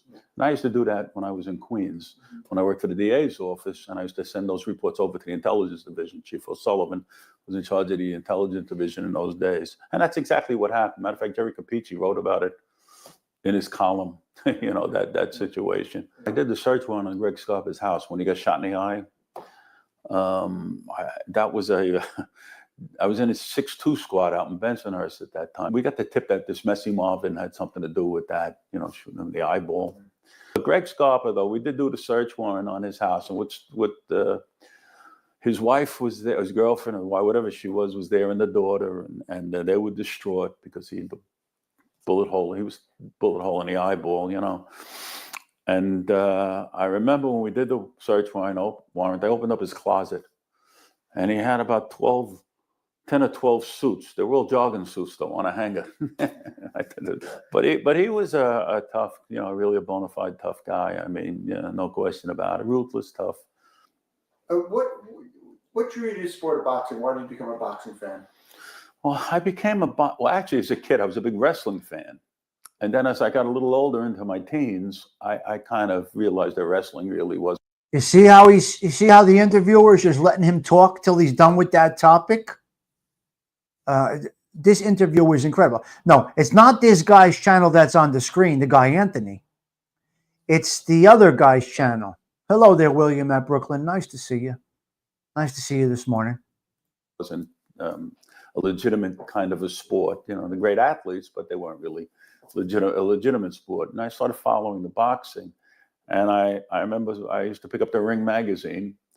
And I was always a little bit of a history buff. And I liked the Ring magazine because it always had a historical perspective on the boxers that they covered. So you could read all about John L. Sullivan and James J. Corbett and those kind of guys, and Jack Johnson and the Great White Hope era. You know, there was a whole historical context there. And there's so much boxing lore that you get caught up on it. You know. Okay. Is there anything about boxing that kind of can lead you in that direction? Yeah, I would think of all sports, boxing is the most ideal for mob influence and corruption, because you know, I could be fighting you and have somebody bet on you to win, and I don't have to tell anybody. You throw the fight, and you know, I don't have to share that secret with anybody. Maybe whoever I put the bet in with, but that's it. You know, so in that respect, it's important. You had a lot of the guys, especially back in the day, you had a lot of unlicensed managers. You had a lot of guys who were secret managers. I mean, there were rumors that going back to James J. Corbett, that they were fixing fights. You know, there were arrangements. From a strictly monetary standpoint, from a greedy standpoint, if you and I are both evenly matched, you take like an Ali and Frazier, and those fights were on the level. I mean, those guys killed each other. But let's assume they weren't on the level, and they were evenly matched. And if money was the object, all right, you win one, I win one, and the third one, it'll be a fair fight, you know, and whoever wins, wins. Meanwhile, we made 3 paydays. If you can get to the fighter, you don't have to worry about the judges, you know, or anybody, you know. If you couldn't get to the fighter, then you may have tried to compromise, I guess, the judges or even the referee. Tell me about how you became a writer. Well, I became a writer after I closed my business. I had a business after I retired from the police department. After 22 years, I started a security and investigative firm. We were in the Payne Weber building in Midtown, and I did that for 17 years. And at that point, I was 65, and I said, you know what, it was time. So rather than do nothing, I decided to write a book. And that decision was prompted by I had a thought one day. I said, you know what, all these guys who wrote these great books, you know, the Charlie Chan, Earl DeBeggars who wrote those books. And I said, none of those guys was cops. Dashiell Hammett, none of them were police officers. I think Dashiell Hammett may have been a security guy. And I said, you know what? I'm closer probably than any of these fellas were. I said, so I'm going to try writing one. I mean, I should have a voice, you know, I mean, there is some kind of a voice I should have on this. Yeah. And so I wrote the first book. It was called The Case of Two in the Trunk. And from that one, I turned it into a series with ongoing characters. And I did one a year, and now I'm 6 or 7 books into it. what's the best part of writing a book and the hardest part of writing a book? Well, the hardest part, it's a lot easier if you have somebody to bring you along. But if you don't have somebody to bring you along, the hardest part is figuring out some of the basics. In other words, in my case, you're right to impress with the first book. So you're very careful with the words you use, and you try to use bigger words maybe than smaller words because you don't want to look like a moron. Yeah. And what happens is after you get by that first book, that loosens up. Now there's nothing to prove anymore. Okay, so there you go. I think he's interesting. I think he's got some good stuff going on. His first book was called Two in the Trunk. Now, that's interesting, guys. That's interesting. I don't know if it's open or not. Sparks, I'm not sure. I can't see them closing. The kid from Jersey was there a couple of days ago. I can't see them closing. Not sure about that. So that guy's got an interesting story. I hope he doesn't get caught up in this cesspool over here. Oh, my God. You would hate to see that. You would hate to see that. Get him into drama channels, that would be fucking horrendous to see. That's a great way to ruin yourself, right? A great way to ruin yourself is to go on some of these drama channels, these drama channels, All right, we're going out of here, guys. Yes. So we're going for a nice day today. We think it's going to be a nice day today. I hope not, Gianni. Oh my Lord. That would be the end. He would ruin himself if he did that. He would ruin himself if he did that. Ay, ay, ay. Yeah. Yeah, that would ruin him. That would ruin him. I hope so. I hope so, Toro. We would hate to see somebody go down like that. You ruin yourself. All right, I'm going to go out with a little Sarah Collins. I will. Tommy Ryan's. All right, I'll check that out. Let's have a fine day, because one fine day you're going to want me for your girl. Sarah, take us out, girl. Take us out. Tommy Stigs, wishing you all a blessed Saturday. Tommy Stigs, wishing you all a blessed day. Ciao. For now. Come on, Sarah, take us away.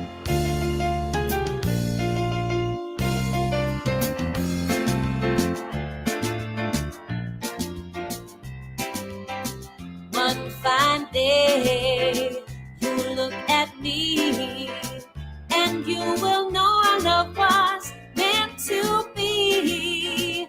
One fine day, you're gonna want me for your girl. Oh yeah, the arms are long for will open wide, and you'll be proud to have me right by your side. One fine day, you're gonna want me for your girl.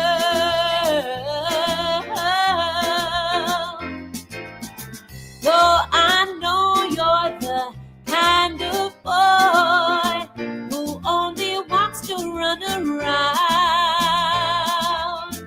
I'll keep waiting, and someday, darling, you'll come to me when you want to settle down. Oh, one fine day, we'll meet once more, and then you'll want to love you the way before. One fine day, you're gonna want me